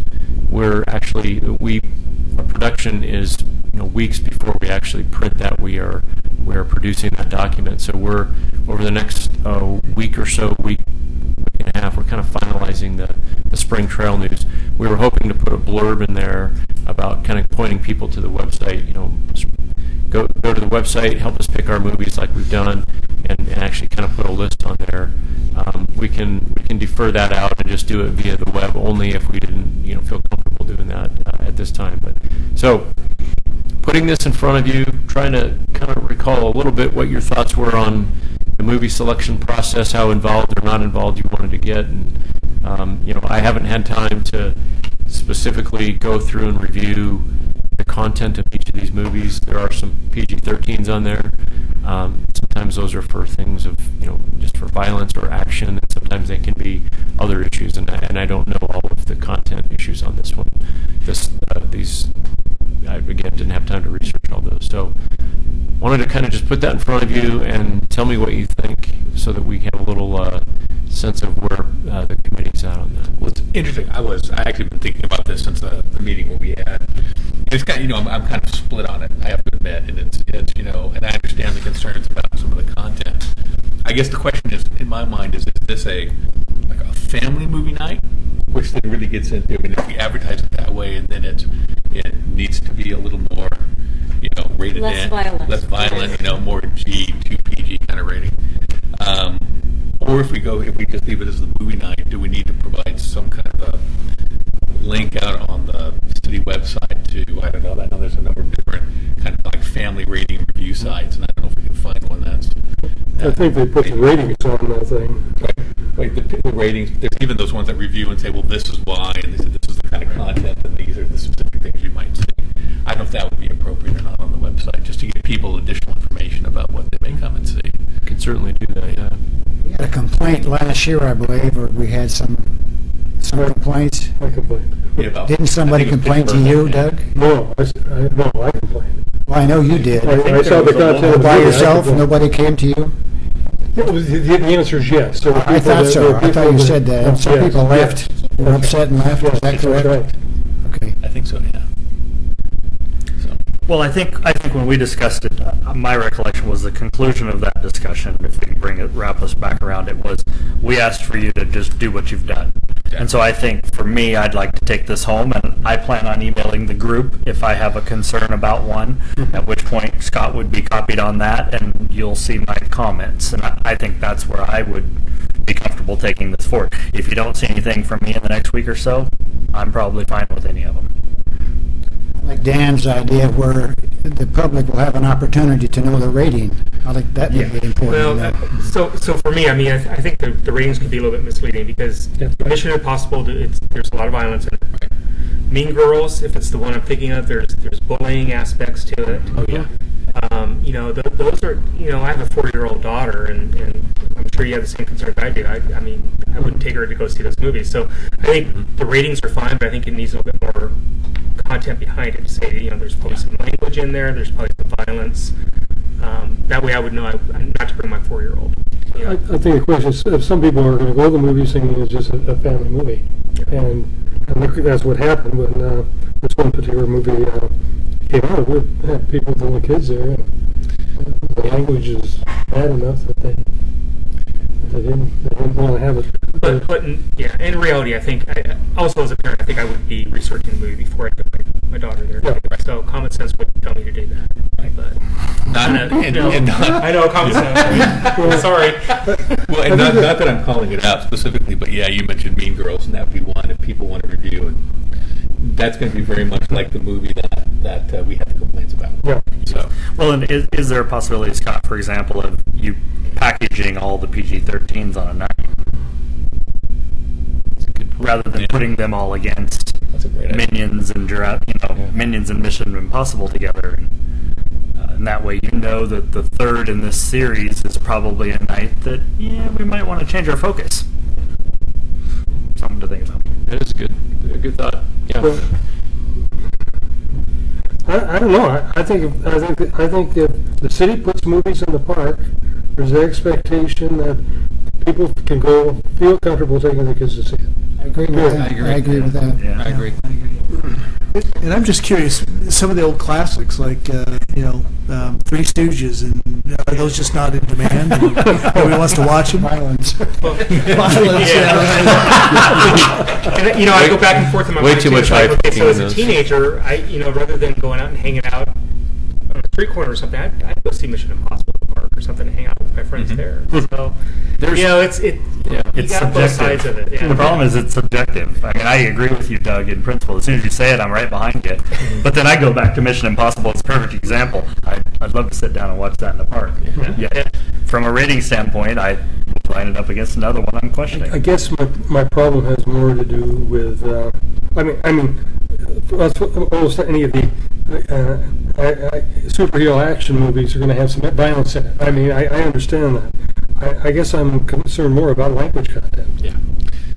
Yeah, again, I think that gets back to, we've talked about trying to find a way of giving a really good view of what the content is for people to see based on. Parents could choose. Yeah. I like Sean's idea. I think we should all take this list home, do our own little research on it, email each other. If there's something that concerns us on one of these, send it out and get the message back and have it removed from the list. If everybody, or if the majority of us feel like it's inappropriate language, but take a look at it and there's several of these that I wouldn't care to see because I don't go to violent movies. I've seen about a quarter of This is them. good feedback, and this is what I was hoping for, was some discussion like this. It would help me because it was such a kind of a hot topic when we discussed it, and I felt I had an idea that we were going to bring these back and talk about them, but I didn't really know where we exactly landed. And your input is important and very valuable because you represent the community. So I'll take that to heart. And what I would ask is if you take this list, if you have any concerns or thoughts and you want to email, if you could maybe do that sooner than a week from now. We're actually kind of backed up against the timeline. I said we're trying to get the publication stuff wrapped up in the next week or week and a half, but that means we've got to submit it even prior to then so we can do our first and second drafts. And anyway, So we have through like Sunday to get it. Well, yeah, if you could get it through the weekend. All right. You could let me know by the weekend, not the Monday at the latest or whatever. I'm also going to be, I'm just telling you, I just grabbed this list, our staff kind of said, hey, this is what we brainstormed, and I didn't have a chance to do some of that research. I know of a couple of really good content sites like you're talking about, Dan, and you just go on there and pop in the title and it'll say this many S words and this many whatever, and this is the sexual or violent content. And that actually does help quite a bit. So I'm going to look at a couple of these that I'm kind of wondering about a little bit myself. I get the point about, family-oriented, family-friendly, but let me just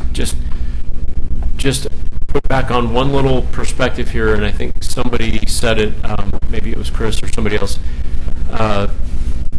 When I was a teenager, I would have probably what would get me there is if to go see Mission Impossible or something like that. Yep. There's a very large contingent of these kind of tweens in between teenagers that don't drive yet, that ride their bikes or walk to the park. Big groups of these kids come to our movies, and feedback that we get, is like, does every movie have to be a Disney G movie, or can we do a fun kind of, kick up the action one a little bit? Because, and part of our mission as Parks and Rec is to get these kids, or part of the community, something to do on a Friday night versus something they shouldn't be doing, whatever that might be. So, there's just that little bit of kind of a balance point where I hear what you're saying. I'm a parent. I've been there. I get it.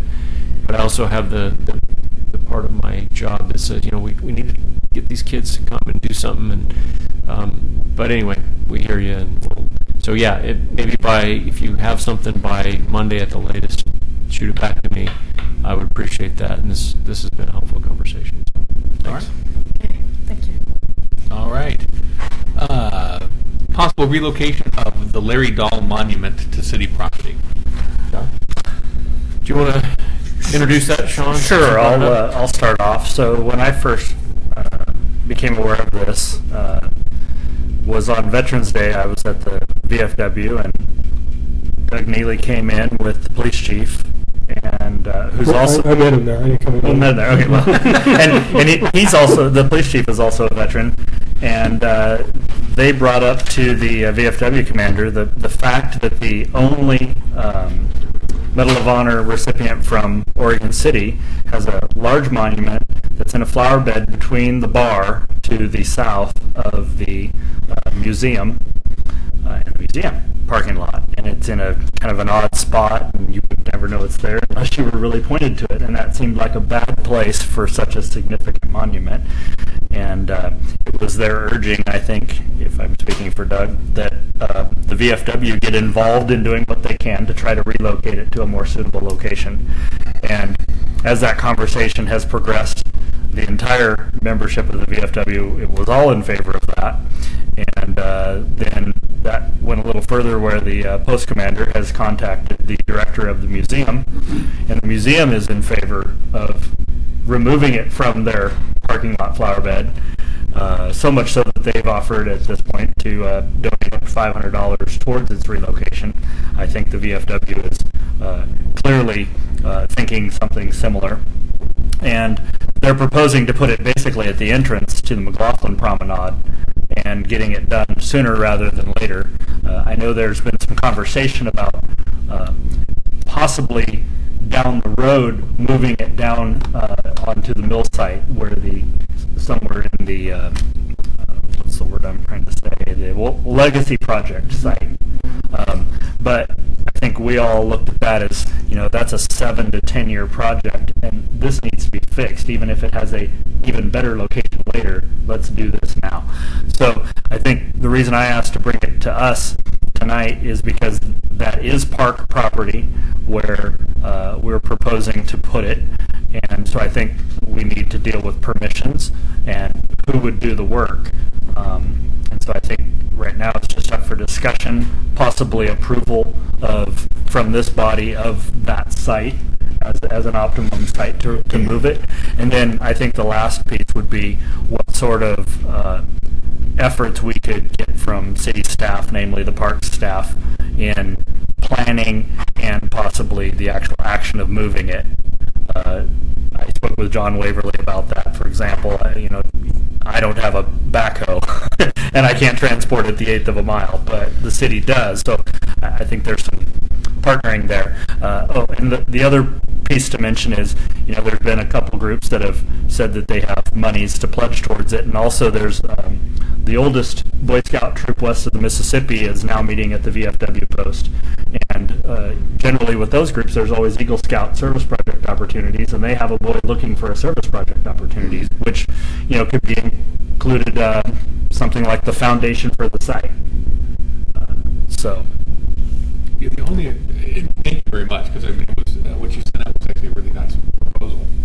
The only other thought I had was about the site is the promenade is a very good site, or I'm not sure what to call it, but there's kind of the war memorial site that's actually at Mountain View Cemetery. And just thinking about then having, if that monument was there, and then its inclusion in the Veterans Day ceremonies and Memorial Day ceremonies that occur there as a possible alternative. I mean, I'd support either, to be honest, but that was just an idea. Yeah, and I would say I don't have a direct opinion on either one. I like the fact that it's exclusive because of its significance.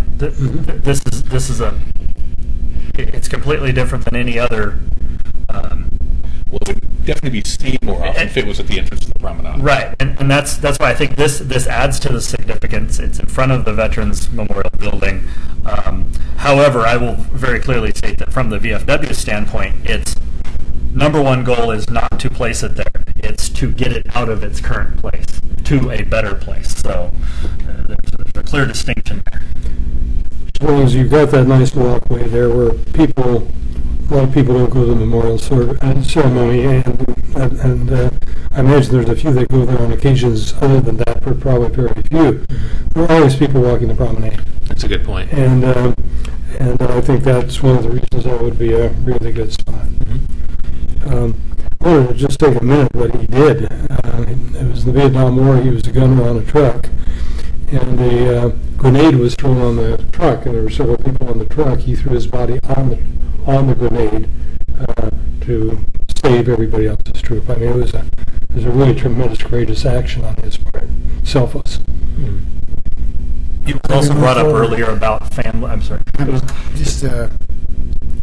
My question is probably premature, but how do we move forward? What are the steps that we should be taking? And that's where I'm at a loss. It seems like right now we've got a lot of movement, energy, people in positions of authority offering approvals and monies, and so that's why I thought we needed to get it here, because I think this is the first step. I lost my train of thought. You had asked me a question in the back room that I thought was also I asked germane. if there were any living family members, and there aren't any, I found out. And then who is the responsible organization or party? And I don't think, well, I didn't hear an answer if anybody knows that. In other words, who do we ask to move it? I believe that the ownership of the monument is the county museums. And so if they're giving permission to move that would be theirs. I do not know for certain if that's the case, but that's an assumption. So I think we're looking at Scott for maybe some guidance. I'll probably check with the county, because it is county land that the museum built on, but I don't know if the county would have objections. And the county commissioners, two of them, have already spoken up in favor of this and are actually trying to help drive it forward. That's important. Well, so next steps, I suppose, if this committee was supportive, you might just do a motion, kind of putting that into writing, and then it would be, I could follow up. Sean, I might call on you if we need to make any phone calls that, not just a city staff person calling someone, but it sounds like there's support for this from every group that might be involved in the decision, and then it's just a matter of logistics, I guess, and that's to be determined. I think part of the motion ought to be to take this recommendation for consideration to the city commission itself. Yeah, that's up to you how you want to do that. I don't. It depends on where the permission for the siting of the monument Yeah. needs to come from. If that's something that the city commission can and or should be involved in, or can we take that action, or can you make those determinations? Depends. It's a fairly significant thing. So we would, at a minimum, we would give the commission notice that we're doing this and see if they had any issues. For example, at the commission meetings, at the end of each city commission meeting, there's a city manager's report, and we will often kind of run things by the commission and say, here's something that we're looking at. Anybody have any concerns about that, or should we just move ahead? I don't think it needs to be anything super formal that they pass. It's, I'm in charge of the parks property. It's a property management issue and kind of locating it and so forth. So I think if everybody was on board, it would be a pretty easy process. Yeah, I mean, this really strikes me as it's larger than just actually moving a monument. And that, I mean, really, what we're talking about is rededicating this monument to this person that deserves to be better known throughout the community for what they did. So, and I think we're going to be able to. Well, it already sounds like it. We're generating a lot of support already in the community to do that. So, Roger, do you have a question? No. All right. So, somebody like to make a motion? I move that we support the movement of the memorial to a place on the promenade. I'll second that. All right. All in favor say aye. Aye. Any nays? All right, motion passes. Thank you. All right. Arbor Day planting. Doug Neely asked that we put this on the agenda. Doug, do you want to speak to this, or do you want me to? Well, first of all, I wanted to make sure they knew what was happening. We got the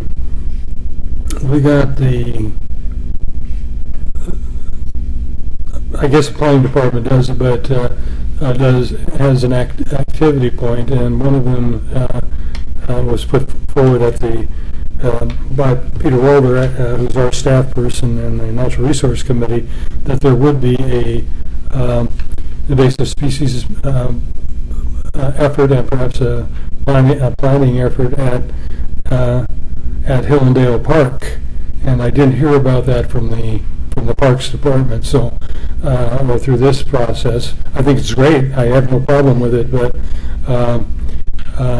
they were suggesting that the Greater Oregon City Watershed Council be a partner, and we may do so, but we were going to ask ahead of time whether that would be the case. But I don't know if you touch bases with Peter Walder on this or not. Yeah, we've got, we're aware of it. John Waverly, our parks manager, is involved with this process. He's part of the Arbor Day committee that works to identify sites, and so John confirmed with me that he's aware of the recommendation to do this at Hillendale. We've got the capacity to, with the need to put trees there, and then the cleanup of some invasive stuff. So from our perspective, we're fine. In fact, we're not just fine, we're supportive. I think there just might be that communication with the Greater Oregon City Watershed Council, and that's happened maybe between so something to work out there. I think the idea was that it was easier to do 2 projects at one site instead of 2 projects at 2 sites. The planting and then the invasive removal, both of those could be done at Hillendale. So.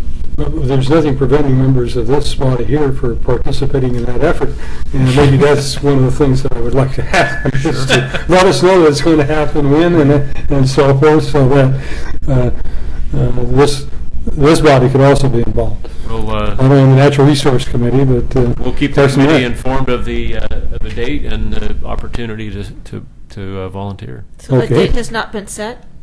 Yes, I think it's the 23rd, I guess. April 23rd, yeah. April 23rd, so. Yeah. thank you. Whatever that Saturday is in Arbor Week. Yeah. Spring break, we will be out of town. A lot of people will be involved in other things. I think it is, but we need to. We'll bring back a reminder. Yeah. As it's more firmed up. Probably by the next meeting, we'll have more details. All right. Any other with that? All right. Clackamat Park special event camping.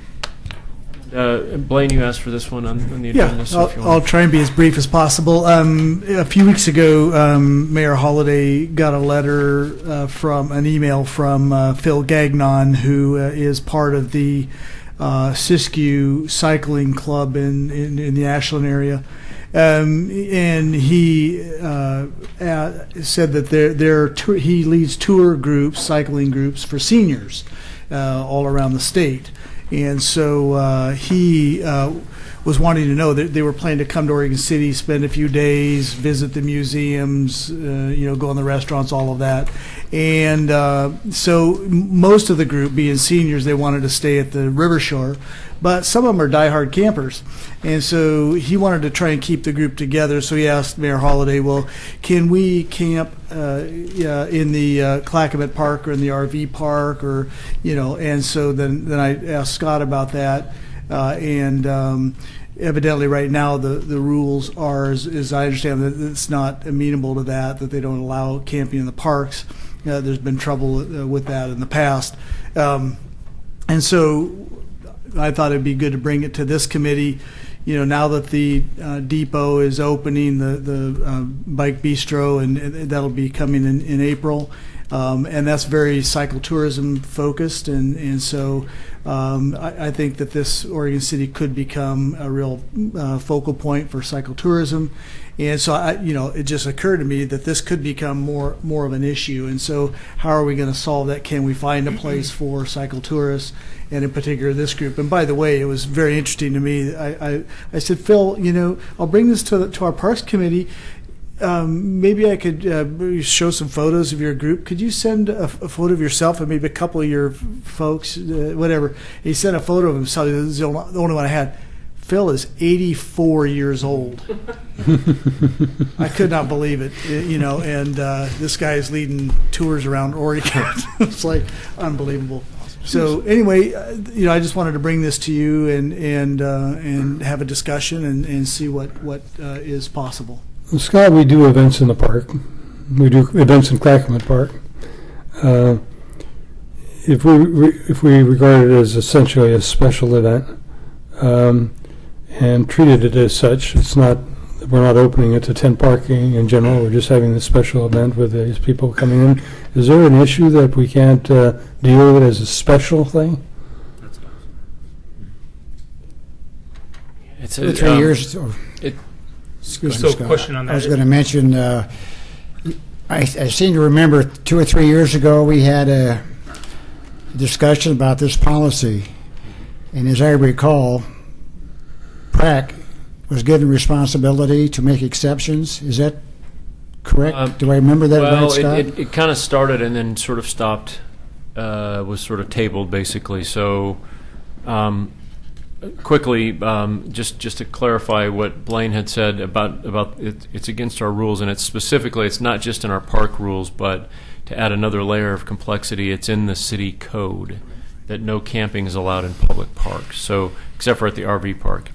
So, Scott, are these special events that are held in the park today, are they permitted, or are they just given permission to have those events? Permitted, typically, yeah. There's a whole permit process that goes on. And so we did, and what Bob is talking about, a few years ago, we had a group, it was one of the tribal groups. Native American group. That had a very significant ceremony where they came actually down the river. They came on, I can't think of if it was the Clackamas or the Willamette. They anyway wanted to stay the night at the park and do kind of a tribal ceremony thing that was very significant. And there were some specific things around that site, and that was brought to both PRAC and the Commission's attention, and the Commission actually did a special kind of like a one-time resolution where they formally waived that rule for a date for a group, and it was kind of, our attorney was a little leery about, if you do it for this group, how do you not do it for other groups? Well, and that's where my mind was going with, I understand the reasoning for not allowing camping in the park. That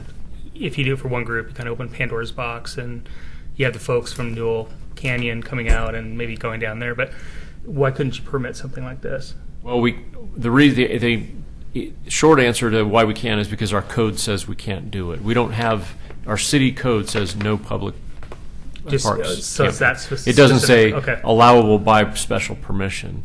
The commission waived it that one time, and then Doug, you might be talking about the Pioneer Family Festival or something, and there's, I think it's there's some gray area there. There's that's done under the guise of a special permit that the city partners with that event, and there's some definite connection, and I think it's probably not any secret that some of the folks that work at that event just sort of camp in their trailers, but they're in trailers. Maybe some are popping up a tent, but not.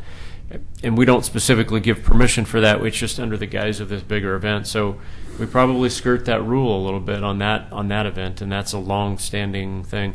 So I think the bigger question is, does this warrant spending some time reviewing the rule? And again, it's not just a rule, but it's in our city code. So we'd have to make a code amendment, which is much more of a process than just simply saying we're going to change a park rule. We have certain authorities to do that. That's less cumbersome. But changing the city code, Doug, you know how that goes. It's a process. It's doable. But the question is how we manage that, because there used to be tent camping at Clackamet near where the RV park is at. It got to the point where there were many, many problems, and we actually made a decision. It was before I was here. The city made the decision, all right, we just can't do this anymore because we can't manage this, and it's turning into a big campground, and there's things going on. And so how do we manage that? But within, certainly this group, I would love to go, a special tourist group from out of town that we could, roll out the red carpet. That would be great. But so we're pretty limited with what our city code says.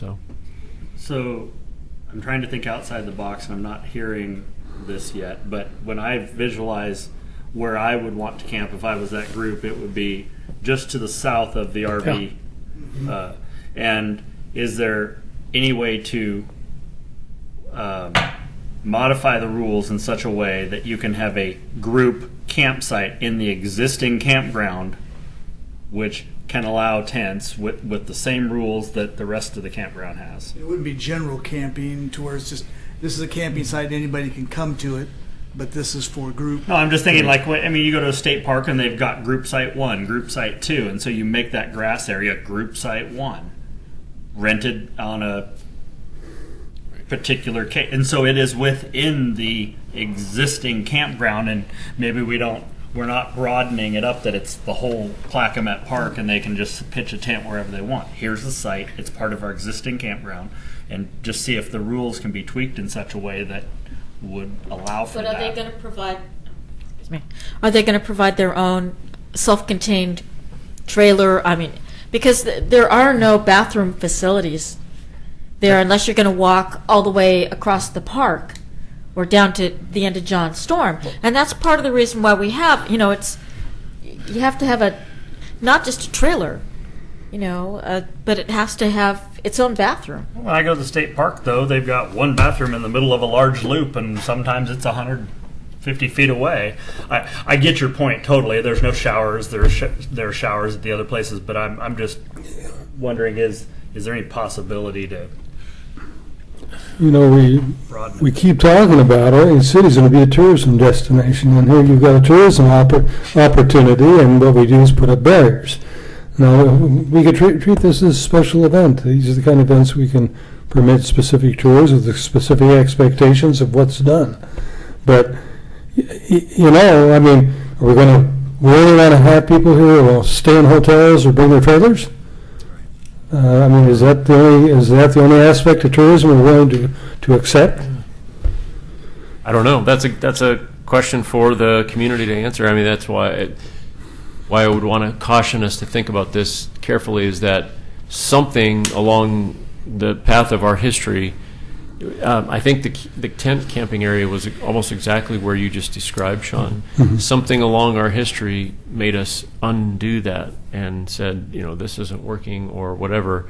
Now, with special circumstances where we could grant, one-time permits, with a little bit of that, I do have some concerns about the impacts on the park and the our ability to manage those impacts. We don't, I mean, we. So let's break this have a into hard two time. parts because the night's running long. I think the first part is to answer his question. Let's try for the special use permit. But I think your other question to us was, should you research this further and we get into it? Absolutely. And we don't have to hash it out tonight, That the is- rest of it. But I think absolutely, Doug's right. You know, this has got to be back on the agenda. Yeah, but can we assume we can do the special use permit, or is that something that then has to go? We need to look into that to a the little city bit, commission, yeah. so. Yeah. So either way, we couldn't solve it tonight anyway. No. So but what I'll do is look into this one-time group requesting this. We've run into this before with some other bike groups, and whether that's something that we wanted to try to figure out or not. But I can do that part, and then this is a bigger discussion, I think, for another. These guys actually want to come in here and spend money. Yeah. Well, there may be someone mentioned, well, maybe there could be a spot at the interpretive center, or around the depot somewhere at some point down the road. Interpretive center is a city park too. They have the same problem. Yeah. Okay. So But is that a better site even? Yeah, I mean, eventually something will be solved, but I get, and there'll be more hotels that'll be down here as well. So, but I think for solving Phil's request, or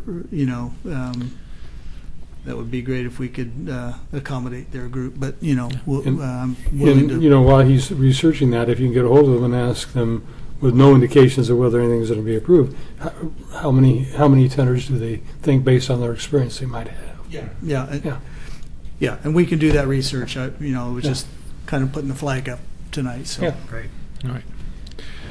All right. In the interest of time, do we want to delay the goals update? Yes. So, and that into the future, add that to the future agenda items with the bylaws. All right. Member reports. So, Blaine, you have anything? Well, just related to the depot. The depot is going forward, so I won't get into any detail on that, but I'm pretty excited about it. Should be April that comes online. One of the things that's related to it, there's been some talk. We'll try and get it on the transportation system plan. It's not on that, but a trail that would go on the east side of the tracks, and then underneath I-205, and some connectivity to the corner of Main Street and Agnes there at the Cove. And so that would create some direct, so just kind of put that on your radar. I know that won't be an immediate thing, there's a process, but there is quite a bit of interest in that happening. Union Pacific is a big, that could be a real barrier in getting under the tracks. So, but so that's something that we're working on. The Trail Alliance is taking that up. Roger? Okay, Pioneer Center. Pioneer Center members' participation remains high, with many activities, classes being offered. Tax appointments are being taken, and we are filled up to mid-March. We are forecasting that some repairs will be done during March closure. BCT presented the meal program with a check of $1,800 from their fundraising efforts. The annual Pioneer Center appeal brought in $13,225. There will be a Valentine's Ball with a big swing band on February 10th. And I have some a library art report to add to this too. Since our last meeting in December, our meeting, 6 artists were interviewed and 2 were selected by the committee. Portland flat glass artist John Anderson will be designing the brick glass and the library foyer hanging sculpture. I think I gave you a list of all the 6 candidates. Mural artist, okay, this is going to be hard to pronounce, Babi Wagu Dictate will be designing a mural for the back wall of the new children's area. We met with John Anderson on July 6th, and he showed us some preliminary designs for the brick glass, which will be in the upper southern windows of the new foyer. John wasn't ready to discuss the suspended art design. However, he did bring samples of the glass he would be using for the sculpture. Excuse me a minute here. I'm getting tired. Our meeting will be on, our next meeting will be on February 4th with Babby Wagu Dictate, excuse me, and he will be discussing possible mural designs for the children's area.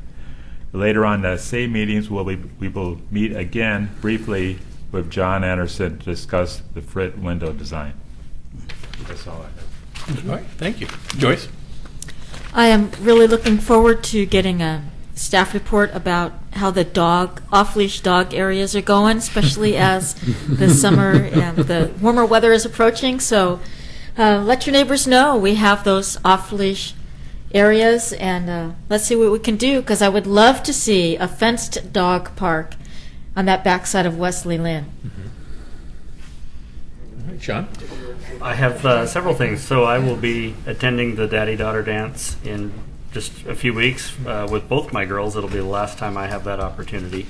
And during the registration process, the website that we use is a third-party vendor that the city contracts with, and it had significant performance issues that I think staff needs to look at as an IT person when it did not allow us to register for 3 days, and then on the fourth day showed the event was full. That's unacceptable.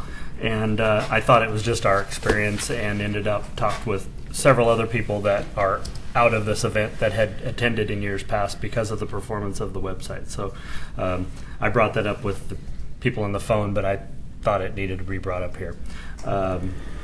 Back to the boat ramp thing. If any of you have any questions or are not familiar with backing trailers down or at that boat ramp, I have had experiences at that ramp, and I'm happy to share them. But I was shocked this year taking my kayak in the water at the end of that ramp. There were rapids within 3 feet of the ramp as I was getting in my kayak. And then we went out across to the island and back, and I took my kayak out at the new proposed position, and I was shocked. And the reason I took it out there was because I literally could not paddle up the river any further. And this was in late July. So it really surprised me seeing it from that perspective and not a powerboat, the actions that are going on there. It was more significant than I think the average person realizes when they look down. So, thank you. The Greater Oregon City Watershed Council was approached by the high school and also by the college. They're intending to improve the path that connects the high school to the college, putting in a gravel path, probably working on some culverts and so forth. And they're seeking a grant, and I don't think it's a Nature's in the Neighborhood grant. It's an actual path grant from the Metro Regional Government to do that particular piece. It adjoins wetlands, and so will be the Greater Oregon City Watershed Council will be working with them on some of those kinds of issues. Thank you. Thank you. Chris? Well, I don't have anything other than to say thank you for having me on board. I appreciate the opportunity, and I think I'm going to really enjoy this, being pretty new to the community. Scott made a gracious offer to get together with me and kind of bring me up to speed on some of the things that are in flight, and so I'll take him up on that, and probably be reaching out to some of you and learn where all the parks are. Well, we're glad you're here. Thank you. yeah, welcome. Mike? First off, I'm happy to be back. Happy to have you. Thanks. And I just want to bring you up to date on our Parks Foundation. We are moving forward. I want to start by once again mentioning Roger and his wife Christina. This was their vision. They're the ones that got this started, and anything that we end up doing goes to their credit. At this point, we do have bylaws that the group has adopted. We do have officers. I was asked to serve as president. Roger is the vice president. Brian Boyce is treasurer, and Roger's wife Christina is secretary. So we have a board of directors, we have officers, we have bylaws, we have the incorporation papers from the state of Oregon. We have an EIN number, which means we can get a checking account. Plus, now with all of those things in place, I think we have everything that we need to go to the IRS and get the 501c3. So that's that. We had a great meeting the other night. Scott was in attendance. We asked him to attend, and Bob came as well, which we greatly appreciated, so that we could start talking about okay, well, now what can we start doing? How do we take this to some action? And we had some great ideas, and I think we didn't zero in on anything in particular, but what we talked about was small successes, being able to do something visible, to get the foundation's name out there, to get more people interested in the foundation. And so we'll move forward on that. Our meetings are the fourth Tuesday of every month. Is that how it worked out? I think it's going to be the third. I don't think there's 4. We'll let you know. And I should also mention that Joyce is on the board of directors, as is Roger and myself. And Blaine, this is probably a surprise to you, but you are as well. Sorry, couldn't make the meeting. Congratulations. So once again, thanks to Scott and Bob for attending our meeting this week. And I would, for just a minute afterwards, like to get together with Joyce and Roger and Blaine. And, we're still a little bit formative, but I think between the four of us, we can decide to write a letter in support of the Kenema McLaughlin Trail on our letterhead with the logo that we have that was designed by Dennis Anderson, and it's beautiful. Yeah. So that'll be one of our first actions, and I'll get a letter into you from the Parks Foundation as well. So that's it. Well, what'll have... First is a question. When is the appropriate time to make our annual report to the City Commission, Scott? Is it coming up in March or April or something like that? It's kind of up to the board to decide when you want to do that. I think it's kind of ranged between maybe April and June. I can't remember when you did that last year exactly, but that'll be Dan and Sean. Chair Emeritus. Yeah. He mentions that after he's not president anymore. I noticed that. I may have some questions for you, though. Maybe I'll put that on the next agenda so that at least we're kind of thinking about it and preparing, and then we can kind of hone in on dates. And Well, that definitely fits in with the bylaws. I didn't have a lot to say. There were two things I wanted to mention, especially the reports from the Pioneer Center, the Senior Center. It just amazes me the work they do. And it's just wonderful, the work that they do, especially with the Meals on Wheels and the helping people with their taxes and all the special events. And also the Aquatic Center. Just, if I remember right, thousands of people go through those doors every month. It's just amazing. So those staff people need our congratulations. And then I finally like to say I really enjoyed serving as the chair. And this is a very important committee. And I know you all know that, but especially for the new members. Mike, you're new, right? And Sean, and Chris. And I'm pretty new. It's really important work that we do. So, and I enjoyed very much serving as the chair the last year and a half or so, whatever it was. Thank you. Thank you. Thank you.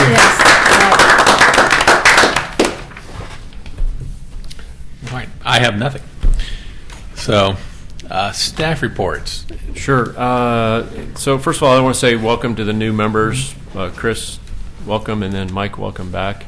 Appreciate your willingness to serve, but also at the same time, thanks to all of you on the committee for your continued service.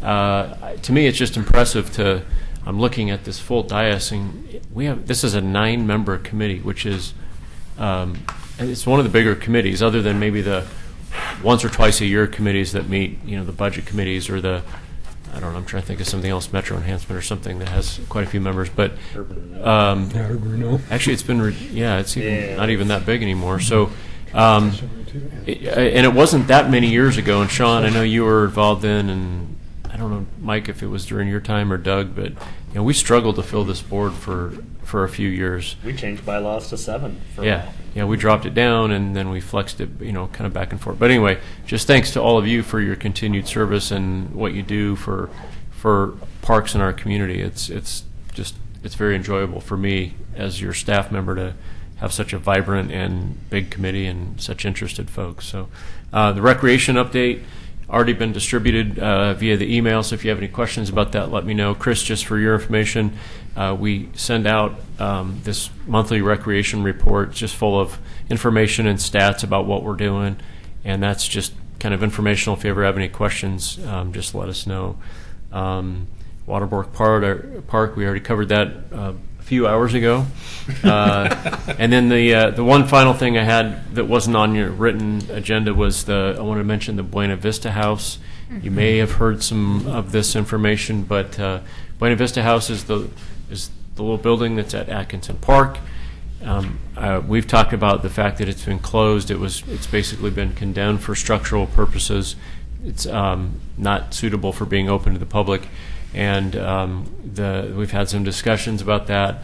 One of the things that we recently sort of figured out in terms of deciding do we just take the building down or not was that somewhere along the way in the process of evaluating its historic significance is that there was not a historical survey done, which is where you work with the State Historic Preservation Office and you kind of list out, here's what this is.